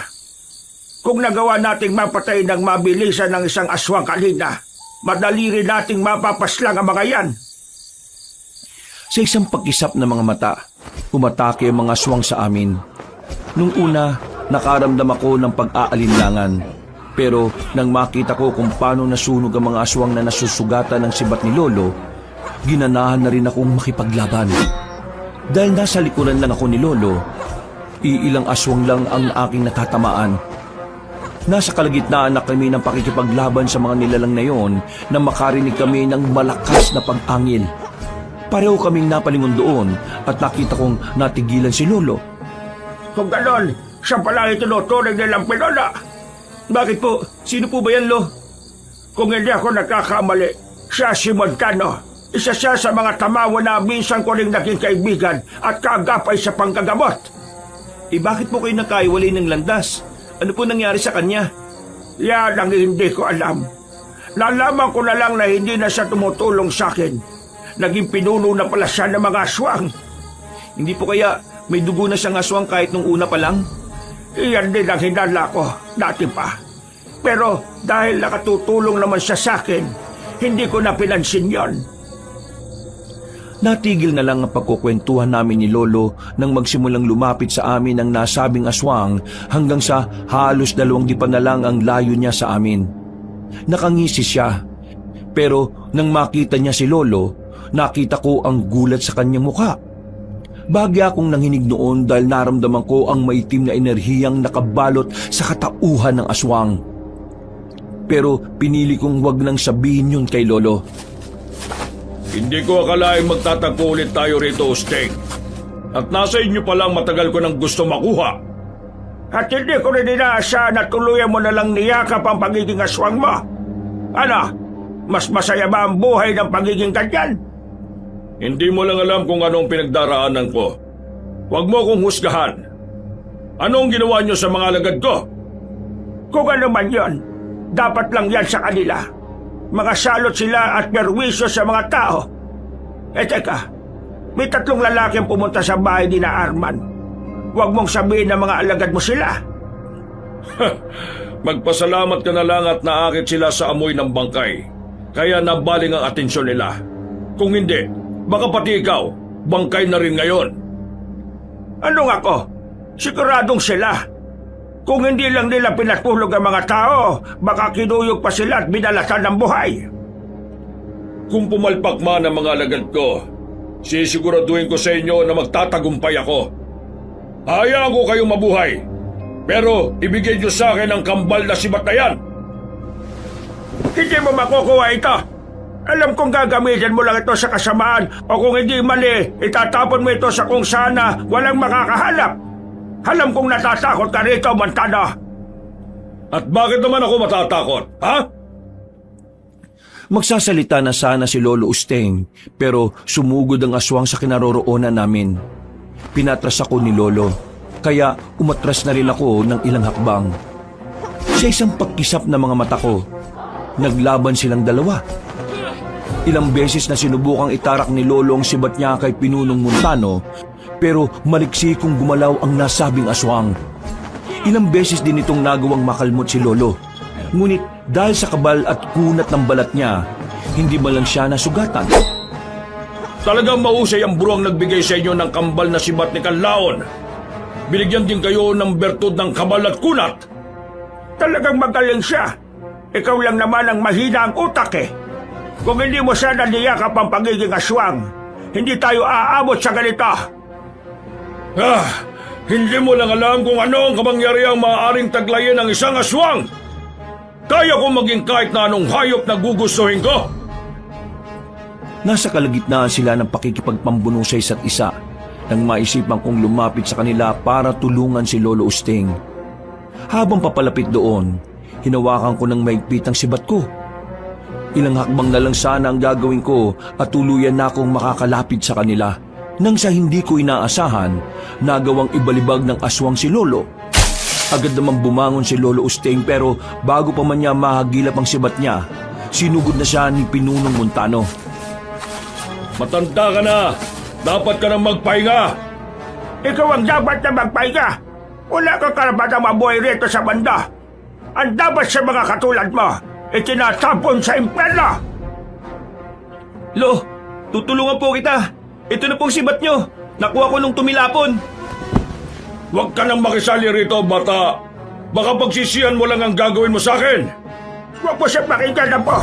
Akin ang sibat ka. Ito po, Lo. Sige, itapon mo lang rito at ako nang bahalang sumalo niyan. Dahil sa sinabi ni Lolo, itinapon ko ang sibat malapit sa kanya. Nang mabitiwan ko na yon, napaangil si Pinunong Montano at bago pa man ako makapaghanda, biglang umatake sa akin ang nasabing aswang. Nabuwal ako sa lupa at agad niyang naibabawan. Ilang beses niya akong sinubukang kalmutin at sakalin pero sinikap kong magpumiglas. Dahil bata pa lang ako ng mga panahon na yon, naging madali sa akin ang ilaga ng mga ginagawa niya. Sa kabutihang palad naman, hindi ko nabitiwan ang sibat ko. Binala na kita, bata. Pero napakatigas ng ulo mo. At ano po ang gusto nyo? Pabayaan kong patayin nyo si Lolo? Hindi ko papayagan na mangyari yon. At anong akala mo? Makakatakas kayo sa kamatayan? Hindi! Lumuyan mo ang apo ko at ako kalabanin mo. Walang hiya ka. Kahit na ilan pa kayo, hindi nanginginig ang kalamnan ko sa inyo. Anong akala ninyo? Hahayaan ko kayong maangkin ng sibat na yan? Hindi! Na mga panahong yun, sinakal ni Lolo si Pinunong Montano gamit ang sibat mula sa likuran nito. Napaungol naman ang aswang at sinikap na makawala roon. Kahit na medyo maikli ang aking kamay, sinubukan ko rin siyang sakalin kabanong. Subalit dahil hindi ako ganoong kalakas, nagawang tabigin ni Pinunong Montano ang kamay ko. Humugot din siya ng lakas niya at nagawa niyang makatayo. Akala nyo ba? Madali nyo ako matatalo? Baka nakakalimutan nyo, may dugo ko ng isang tamawo. Ha! Ikaw bata! Kanina ka pa ha? Pakawalan mo ako! Pakawalan mo! Huwag mong sakalin ang amo ko. Hayop pang aswang ka. Ang dapat sa'yo, tinutuhog ng sibat. Apo, bitiwan mong sibat mo at gagamitin ko yan. Ito po, Lo. Talagang pakialamero kang bata ka. Sige, tignan natin kung hindi mabali ang buto mo. Isang malakas na pag-ungol ang kumawala sa bibig ko nang ibinalibag niya ako. Sinikap kong bumangon, ngunit pakiramdam ko, panandalian na naging paralisado ang katawan ko. Nabahala ako para kay Lolo Usting nang makita kong naging mas mabagsik ang anyo ng aswang. Nagpumigla si Lolo, ngunit dahil mas malakas ang aswang sa kanya, wala siyang nagawa kung hindi ang umungol na lang. Noon din, nagdasal ako ng taimtim hanggang sa maramdaman kong nawala ang pananakit ng katawan ko. Tumayo agad ako, at nang makita ko ang dalawang sibat na nabitiwan ni Lolo, nilapitan ko yun sa kakinuha. Ngayon, malalaman natin kung hanggang saan ang kakayahan ng mga sibat na hawak ng apo ko. Kung totoo man ang sinabi sa amin ni Uray Gustia, mamamatay ka at masusunog kagaya ng iba pang mga aswang. Anong binabalak mo, bata? Inakala mo bang yan ang makakapatay sa akin? Huwag mo siyang pakinggan na pa. Sige na, itarap mo sa kanya ang kambal na sibat. Puntiryahin mo ang puso niya. Sige po, Lo. Itong dapat sa mga kagaya mo, aswang! Ang likod ko! Demonyo kang bata ka! Magbabayad ka ng mahal sa akin! Sige, Baba! Huwag ka matakot sa kanya! Ibaon mo pa hanggang sa matama ng puso niya! Humugot ako ng lakas saka mas ibinaon pa ang sibat. Isang malakas na pag-ungol naman ang ginawa ng aswang at dahil doon nabitiwan niya si Lolo. Pagkabagsak sa lupa ni Lolo Usteng, aalalayan ko sana siya.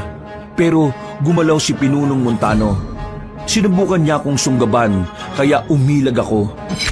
Hinugot ko na rin ang 2 sibat sa kabungwelo para itarak ulit sa dibdib niya. Hindi na nakailag ang aswang kaya bumagsak siya sa lupa. Inalalayan ko kagad si Lolo at nang makatayo na siya, kinuha niya ang mga sibat saka itinarak yun sa bunganga ng aswang na nooy umuungol pa. Yan ang dapat sa mga katulad mo! Tingnan na lang natin kung mabubuhay ka ba! Lo, mukhang gumagalaw pa po siya. Apo, umatras ka ng kaunti. Gumagalaw siya siguro dahil sa init na nagbubula sa loob niya. Masusunog na siya. Umatras tayo! Sige po, Lo. Ayan, tama po kayo. Kusang nasusunog ang katawan ng aswang. Kahit natamawo siya, wala pa rin siyang nagawa sa kambal na sibat ni Kanlaon. Mabuti na lang at ipinagkalob siya sa atin ni Ure Gustia. Natutubog na po siya, Lo. Maya-maya lang, magiging abo siya. Pwede na tayo makauwi sa bahay ni Hernan. Nakapagiganti na tayo sa pagkamatay ni Arman at nabigyan na natin siya ng hustisya. Natalo pa po natin ang aswang na may dugo ng isang tamawo. Sigurado na matatakot na rin po ang ibang aswang sa atin. Tama ka po. Tsak na wala nang mananalasang aswang dito sa Negros. Magiging ligtas na rin po ang kanayunan at makakauwi na tayo sa atin. Oo, Apo. Pero bago yan, kailangan masiguro muna natin na nasa mabuting kamay ang mga sibat na yan. Lo, nagiging abo na ang bangkay ni Pinunong Montano. Halika, kunin natin ang sibat. Ingat lang at baka masyado pang mainit yan. Sige po, Lo. Tara na po. Nilapitan namin ang nasusunog na katawan ni Pinunong Montano. Kinuha namin ang sibat at namangha ako nang malamang hindi man lang uminit yun. Kahit pa nakasalang yun sa apoy na sumusunog sa katawan ng aswang. Nang masiguro namin na hindi na mabubuhay pa ang Pinunong Aswang at wala na rin mga nilalang na nakaabang sa amin sa paligid, nagkasundo kami ni Lolo na maglakad na pabalik sa baryo ni na Kuya Hernan. Malas lang nila tayong nakaharap nila. Talaga po, Lolo. Para silang mga palito ng posporo na nasusunog dahil sa mga sibat natin. Ngayong marami na mga aswang na napatay natin, sigurado na magiging mas matunog ang pangalan natin. Ano pong ibig niyong sabihin, Lo? Mas darami ang kaaway natin, kaya dapat na mag-ingat tayo sa bawat sandali. Kailangan mas pagitigin natin ang paniniwala natin sa Diyos. Opo, Lo. Hindi naman po nawawala ang paniniwala ko sa kanya eh. Sa totoo nga po, mas tumitibay pa sa bawat araw na dumaraan. Mabuti kung gano'n na po. Sige na, mas bilisan natin ang paglalakad para makarating agad tayo sa bahay ni na Hernan. Sige po, Lo. Nasa kalagitnaan na kami ng paglalakad nang maaninag ko ang isang babaeng may mahabang buhok. Pamilyar sa akin yon, kaya sinundan ko siya ng tingin. Habang papalayo, nang matapat siya sa liwanag ng buwan, napagtanto kong yun ang babaeng nakita kong nakatayo sa tabi ng isang puno. Kinilabit ko si Lolo, saka itinuro ang nasabing babae. Pero nang tingnan ko yon, bigla siyang nawala na parang bula. Baka guni-guni mo lang yan. Dahil sa gutom po. Sige na, pagka-uwi natin kina Hernan, kakain agad tayo. Hindi naman po ako nagugutom, Lo eh. Totoo po nakita ko. Siya po talaga yun. Ay, nako. Hayaan mo na yun at makain kantong pagala-gala lang yon. Baka mapag-interesan ka pa niya kapag nakalapit siya. Basta po, may nakita po talaga akong babae. Oo na, may nakita ka na. Pabayaan na lang natin yon. Hindi natin alam kung kaibigan natin siya o kaaway. Sige na, lakihan mo ang hakbang at bilisan ng paglalakad mo at nang makauwi kagad tayo. Masusunod po, Lo. Hindi na namin alam kung ilang oras ang iginugol namin sa paglalakad. Minabuti kasi namin na dumaan sa mas maikling daan. Nang naroon na kami, ibinalita namin kina Kuya Hernan na nagawa na naming may pagiganti ang kanyang tatay. Maraming salamat po, Lolo Usteng. Hindi po namin alam kung paano namin kayo mababayaran. Pasensya po at hindi man lang ako nakatulong sa inyo. Walang problema yan, Hernan. Naiintindihan ko naman at kung iiwan mo rito ang kapatid mo, baka kung ano pa mangyari sa kanya. Hindi natin alam. Baka may mga aswang pang susugod dito. Yan nga rin pong inaalala namin. Mabuti na lang talaga at walang nanggambala sa amin dito. Salamat po talaga sa inyo, Lo. Muntikan pa ninyong ibuwis ang buhay ninyo. Mabigyan lang po ng hustisya ang pagkamatay ni tatay. Huwag na ninyong intindihin yan. Ang importante sa ngayon, may papalibing na natin bukas ang katawan niya. Sigurado ring magiging tahimik na ang kaluluwa niya. Oo nga po. Bukas din mismo, ipapalibing na namin siya. Para naman makapagpahinga na tayo. Kayo po, ano nang binabalak niyo sa ngayon? Gusto namin na kapag mailibing na si Arman, uuwi na kami sa amin. Pero bago po sana yun, gusto po namin na makahanap ng taong mag-iingat sa mga sibat na ibinigay sa amin. Kung ako sa inyo, Lolo Usting, dali na lang ninyong sibat na yan at kayo na lang po mag-ingat niyan. Hindi po natin alam. Baka po mapunta pa yan sa mga masasamang loob kung kami ang mag-iingat. Sa bagay, mas mabuti pang ang sa amin na lang ang mga yon. Bahalang araw, magagamit din yon ni Benji. Hindi natin alam kung kailan ulit maghahasik ng takot ang mga aswang. Pero kung mangyari man yon, siguradong pupulbusin sila ng kambal na sibat ni Kanlaon. Basta Benji, Lolo Usteng, anumang oras na gugustuhin ninyo, pwede kayong pumunta rito ha. Bukas ang tahanan namin para sa inyo. Maraming salamat, Hernan. Malay mo balang araw, muli kaming makabalik dito sa Negros. Yan ay kung may lalapit sa amin para humingi ng tulong. Kahit na wala pong humingi ng tulong, bumalik po kayo dito palagi. Malay nyo, kapag binata na si Benji, dito pa siya makahanap na mapapangasawa. Nako, ilang sako pa ng bigas ang kakainin nitong apo ko bago mangyari yon, Almira. Kaya nga, ngayon pa lang, damihan mo na ang kain mo, Benji. Para naman mabilis kang lumaki at magbinata. Dahil palalim na ang gabi at nakaramdam na rin kami ng pagod, nagpasya na muna kami ni Lolo Usteng na matulog. Kinabukasan, maaga kaming nagising para maganda. Sakto namang dumating na ang ibang tao na makikilibing, kaya umalis na kaming lahat para ihatid si Ka Arman sa kanyang huling hantungan. Nang matapos ang paglilibing sa kaibigan ni Lolo, bumalik kami sa bahay ni na Kuya Hernan. Agad din kaming nagpaalam na uuwi, nang sa ganun ay meron pa kaming masasakyan papunta sa amin. Mag-iingat po kayo, Lolo Usteng, Benji. Salamat, Hernan. Pasensya na at hindi kami pwede magtagal, ha? May mga gagamutin pa kasi kami sa susunod na araw sa kabilang baryo namin, eh. Marami ang pasyente ron dahil sa kakaibang sakit na dumadapo sa kanila. Sige po. Pero, teka, kakaibang sakit ba kamo? Hindi po kaya gawa ng mangkukulam yan? Yan nga rin pong iniisip namin, Kuya Hernan. Kaso, masyadong delikado kung babanggain namin sila. Pero ngayon nandito na sa amin ang kambal na sibat ni Kanlaon, magiging madali para sa amin na talunin sila. Basta mag-iingat kayo palagi. Huwag niyong pababayaan ang sarili niyo. Benji, alagaan mo si Lolo ha. Samahan mo siya palagi. Opo, Ate Almira. Ako na pong bahala sa kanya. Ay, nako.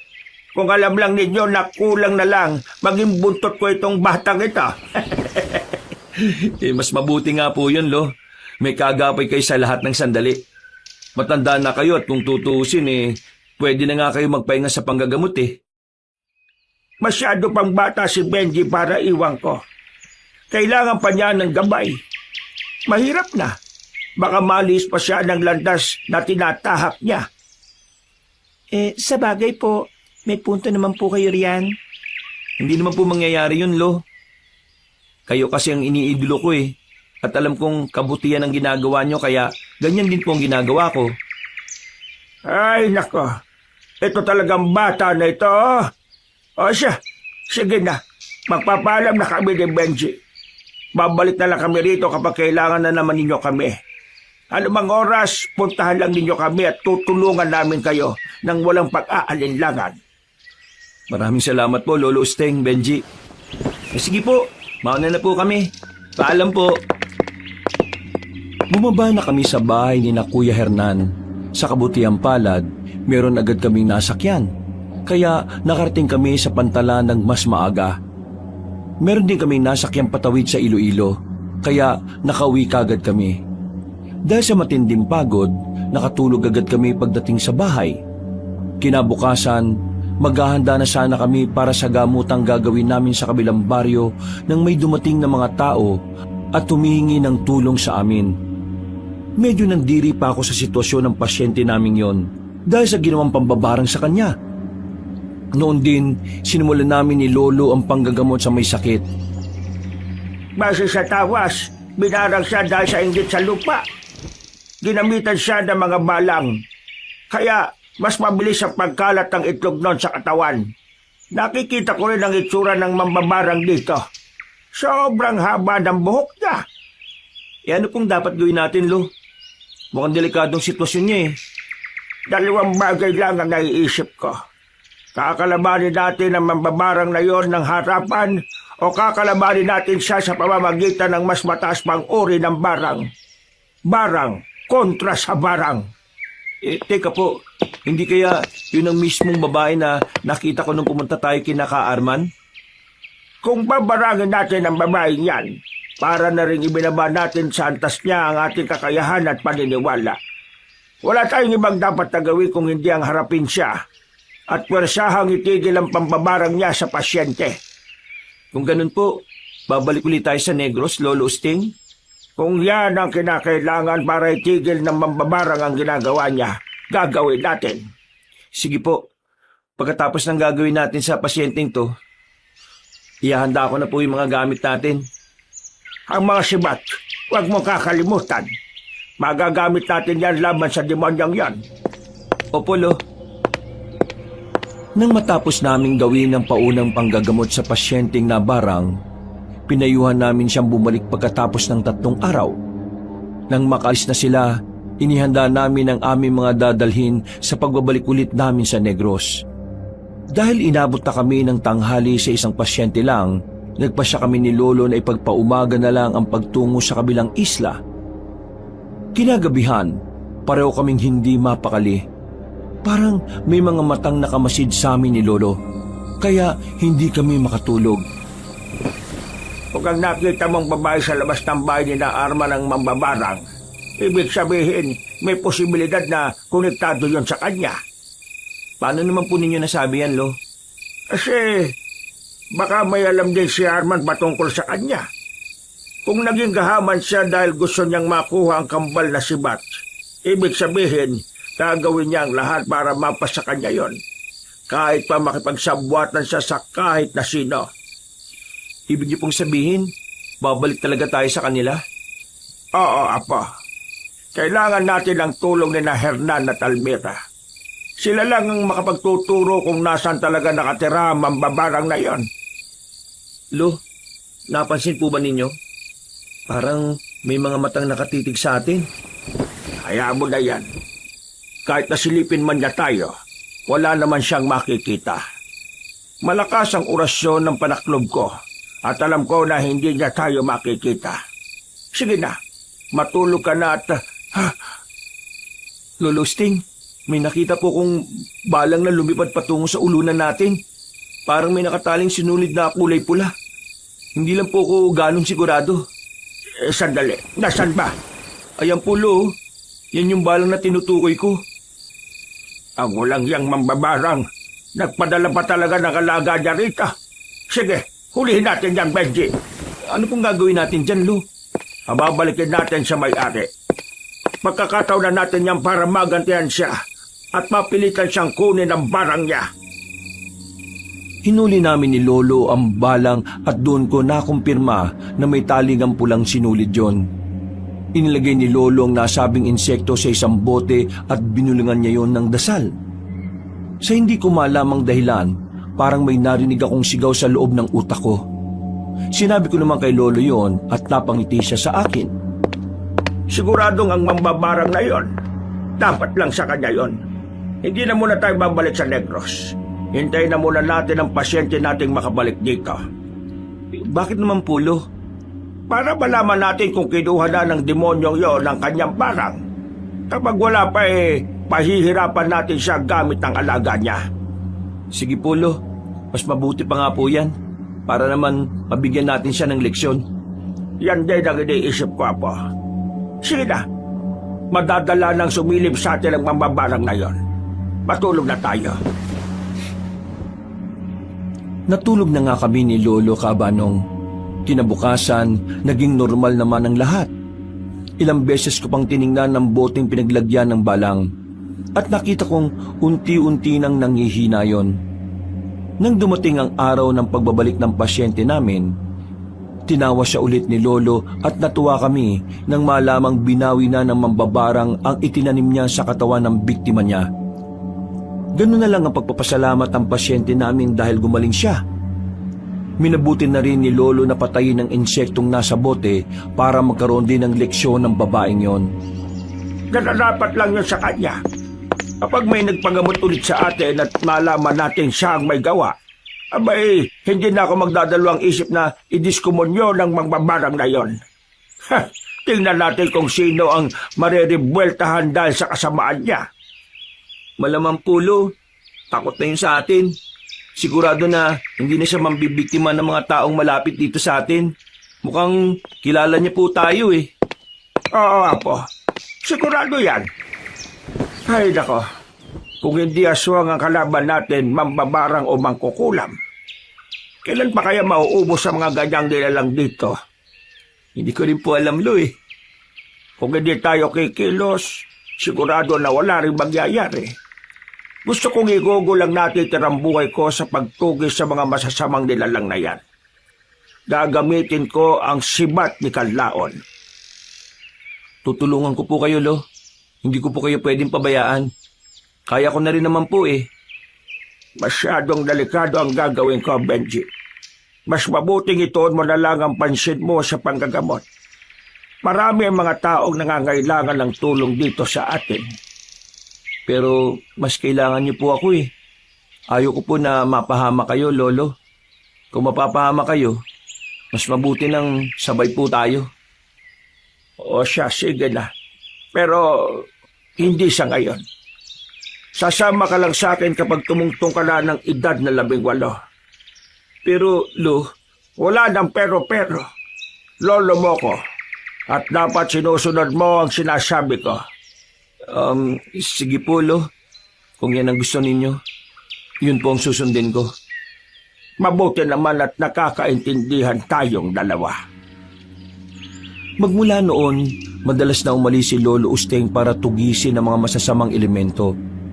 Sa hindi ko malamang rason, nagkaroon ako ng kakaibang pangitain patungkol kay Lolo. Dahil dito, pinipilit ko siya para payagan niya akong sumama sa kanya. At sa kabutihang palad, pumayag naman siya. Kinabukasan, muli kaming bumalik sa Negros. Dahil may mga balibalitang may nananalasang aswang sa kanayunan. Bakit? Ano bang pangitay nakikita mo at parang natataranta ka po? Nakita ko po kayong pinagtutulungan ng mga aswang. Hindi ko po papayagan ng mga yun na magawang kayo na masama. Pero baka ikaw naman ang mapano. Kaya nga sana hindi kita papayagang sumama sa akin. Bahala na po. Ang importante, kasama na ninyo ako. Mas kampante ako ngayon, Lo. Ay, sige, doon na muna tayo tutuloy kina Hernan. Kapag sasapit ang gabi, aalis tayo at manunugis. Bilog ang buwan ngayon, kaya mas madali natin silang makikita. Sige po. Nakahanda na rin naman po ang mga sibat natin, Lolo. Tingnan na lang natin kung hindi pa mauubos sa mga aswang na yan. Masusunog pati ang kaluluwa nila kapag nasugatan sila ng mga sibat ni Kanlaon. Talaga po masusunog sila, Lo. Nasunog nga si Maestro Silas at Pinunong Montano eh. Nakituloy nga kami kina Kuya Hernan at tinanggap naman nila kami ng malugod. Kinagabihan, nagpaalam kaming aalis ni Lolo. Alam nila kung ano ang pakay namin. Kaya pumayag kagad sila. Rumonda kami ni Lolo sa mga kanayunan hanggang sa matanaw namin ang 5 nilalang na papalapit sa isang bahay. May gusto ba kung mabibiktima sila yan? Tara na, kailangang hindi sila magtagumpay sa gagawin nila. Sige po, Lo. Teka, ano po kaya kung sibatin na lang natin ang mga yan para mamatay na lang? Hindi tayo makasisiguro kung matatamaan natin sila. Pero sige, susubukan ko sandali. Eto, titirahin ko na sila. Ayun! Sa pulpo! Ha, napalingon sa atin ang 4 pang aswang. Pahiram ng sibat mo. Babawasan ulit natin sila ng isa pa. Sige po, Lo. Ito po, itong sibat ko. Akin na. Saluhin din ninyo itong isa pa. Ayun! Ang galing po ninyo, Lo. Natamaan din yung ikalawa. At ayun, galit na sa atin yung 3 aswang. Tanda ba sarili mo, Benji? Kapag may pagkakataon ka, tumakbo ka para kunin ang mga sibat. Hindi naman nila mahahawakan ng mga yan eh. Sige po, Lo. Ako na pong bahala. Sumugod sa amin ng 3 aswang, kaya sinabihan niya akong kunin ang 2 sibat. Nang mapalingon ako sa kanya ay nabahala ako dahil naalala ko ang pangitain ko. Minabuti kong tumakbo palapit sa kanya. Nang ilang dipan na lang ang layo ko, lalo siyang napaungol na malakas. Kinutuban na ako ng hindi maganda, kaya sinibat ko ang 2 nilalang.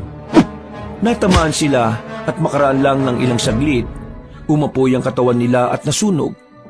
Nakita ko namang nakipagpambuno si Lolo sa natitirang aswang, kaya mas lumapit pa ako sa kanila.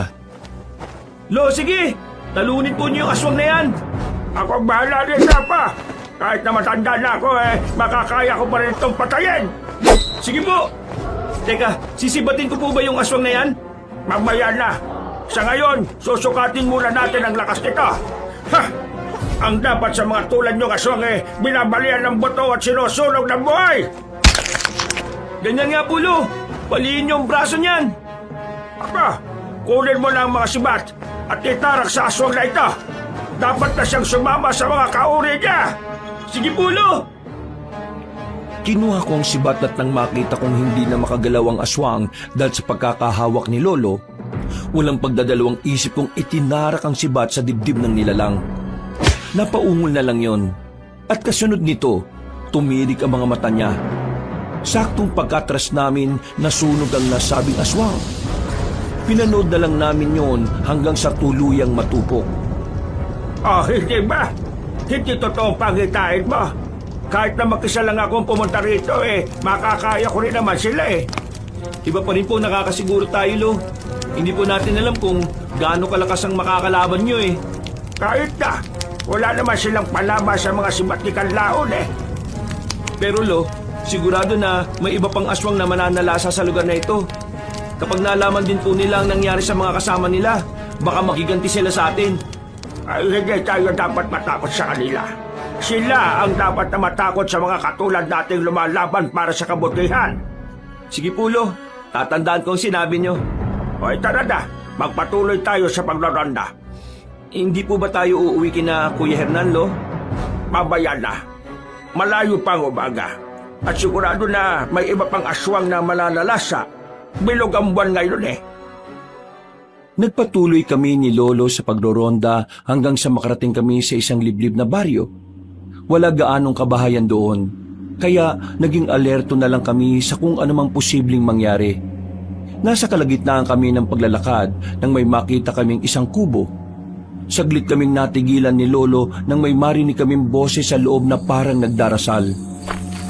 Ibang aura ng kumbong yan. Sigurado ko na alagad ng dilim ang nakatira dyan, apo. Damdam ko nga rin po. Ano po kaya kung lapitan ko't alamin? Huwag, delikado.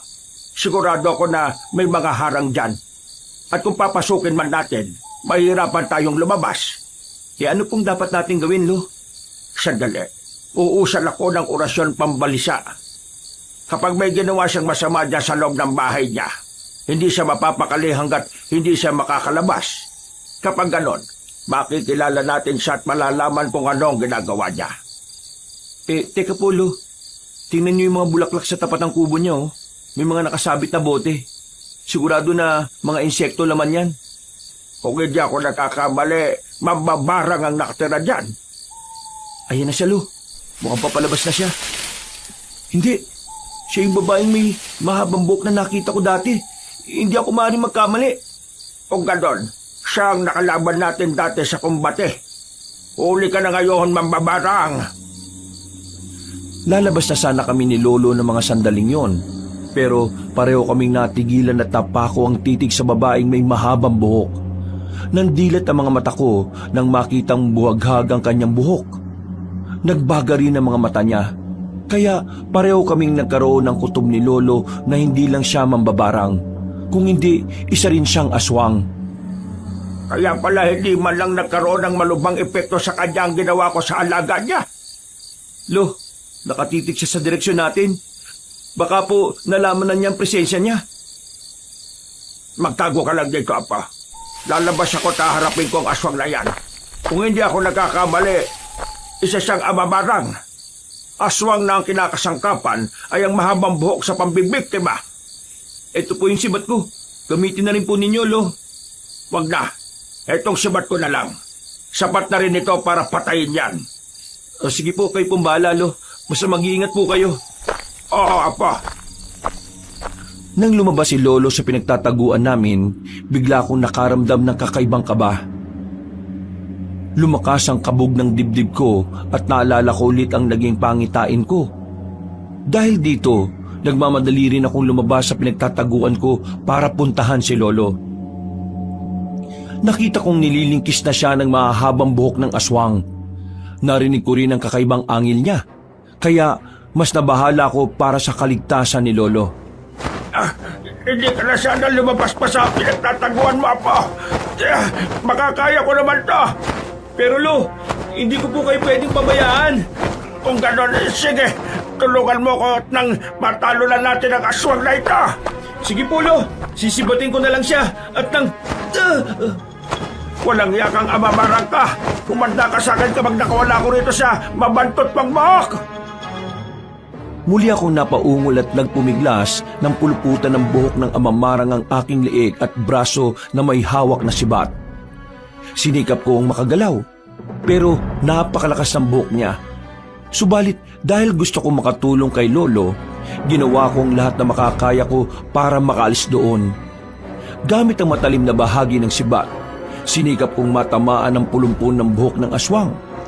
Napangiti na lang ako nang marinig ko ang pagsigaw ng amamarang at naramdaman kong lumuwag ang pagkakapulupot niya sa akin.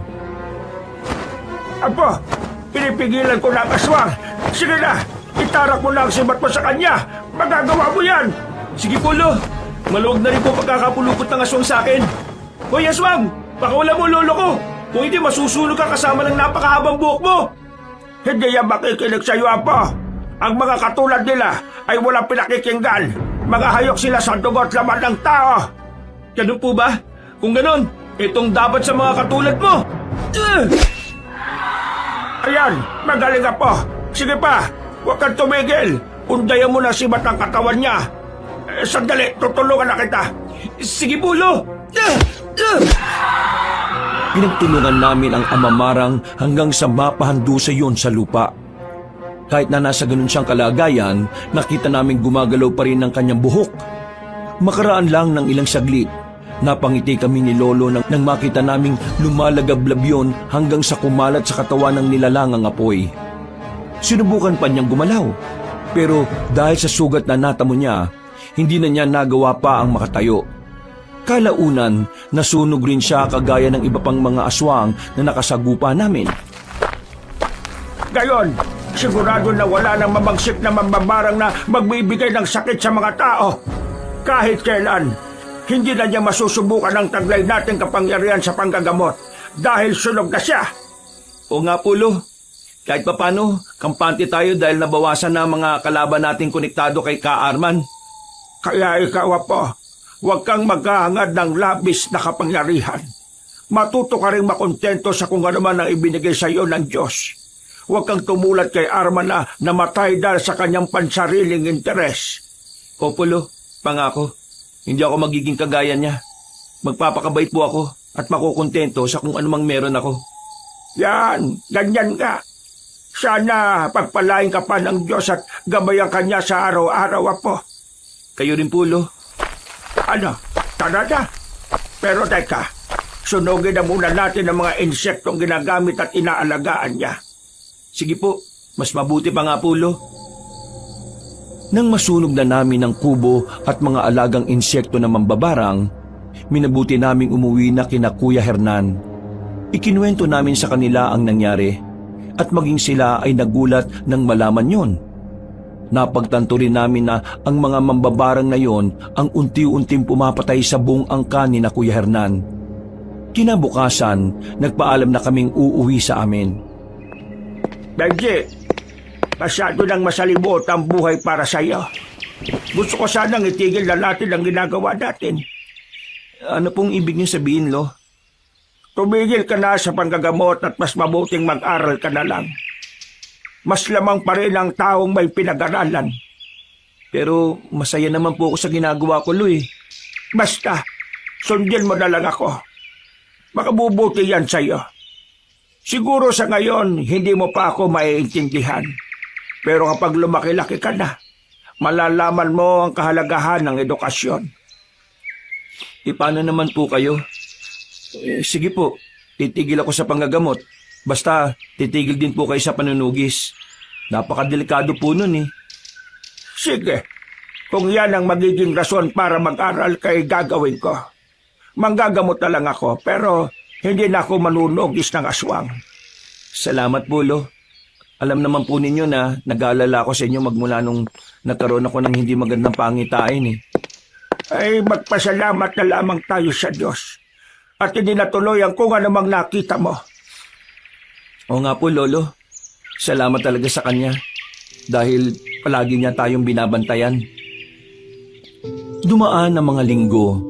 At gaya ng ipinangako ko kay Lolo, nagsimula akong mag-aral ulit. Hindi na siya nanunugis ng mga aswang. At nakontento na lang siya sa panggagamot sa aming mga kanayon. Makaraan ng ilang taon, nakapagtapos rin ako ng aking pag-aaral. Dahil mahina na si Lolo, iginugol ko ang buong buhay ko sa pag-aalaga sa kanya. Kalaunan na makahanap ako ng trabaho, kumuha na lang ako ng katulong para mag-alaga sa kanya. Hindi ko pinababayaan si Lolo at lahat ng mga kailangan niya ibinibigay ko sa kanya. Isang araw, Alam mo, Benji, nakikita ko na ang lola mo. Niyayaya niya na ako. Diyos ko, Lo, huwag ka po magsalita ng ganyan. Huwag mo na lang pong pansinin ng mga nakikita mo. Teka, kung niyayaya ka niya, ano naman po ang sabi niya sa inyo? Sabi niya, sasayaw raw kami. Ano bang sayaw yon? Teka, nakalimutan ko na. Breakdance daw. Paano ba yun na po? Sigurado po kayo, Lo. Baka hindi si Lola nagyayaya sa inyo, ha? Kung yan ang sasayawin ninyo. Baka lahat ng buto nyo'y mabali. Tsaka, pulikatin pa pati yung mga nakatagong kalamnan nyo. Ay, nako. Ang bastos mo talaga po. Yan bang natututunan mo sa trabaho? Wala naman pong bastos sa sinabi ko, eh. Kung talaga, Lo, ang tinutukoy ko po, dila. Pero, seryoso po. Huwag mo na pong isipin si Lola at ang mga pagyayaya niya sa inyo. Magtatagal pa kayo rito sa mundong ibabaw, Lo. Oo na. Binibiro lang naman kita patungkol sa pagyayaya niyang sumayaw. Ang totoo nga niyan parang gusto ko na siyang makasama eh. Pero siyempre, hindi naman kita pwedeng iwan dito. Wala ka pang asawa eh. Saka na lang po ang bagay na yan, Lo.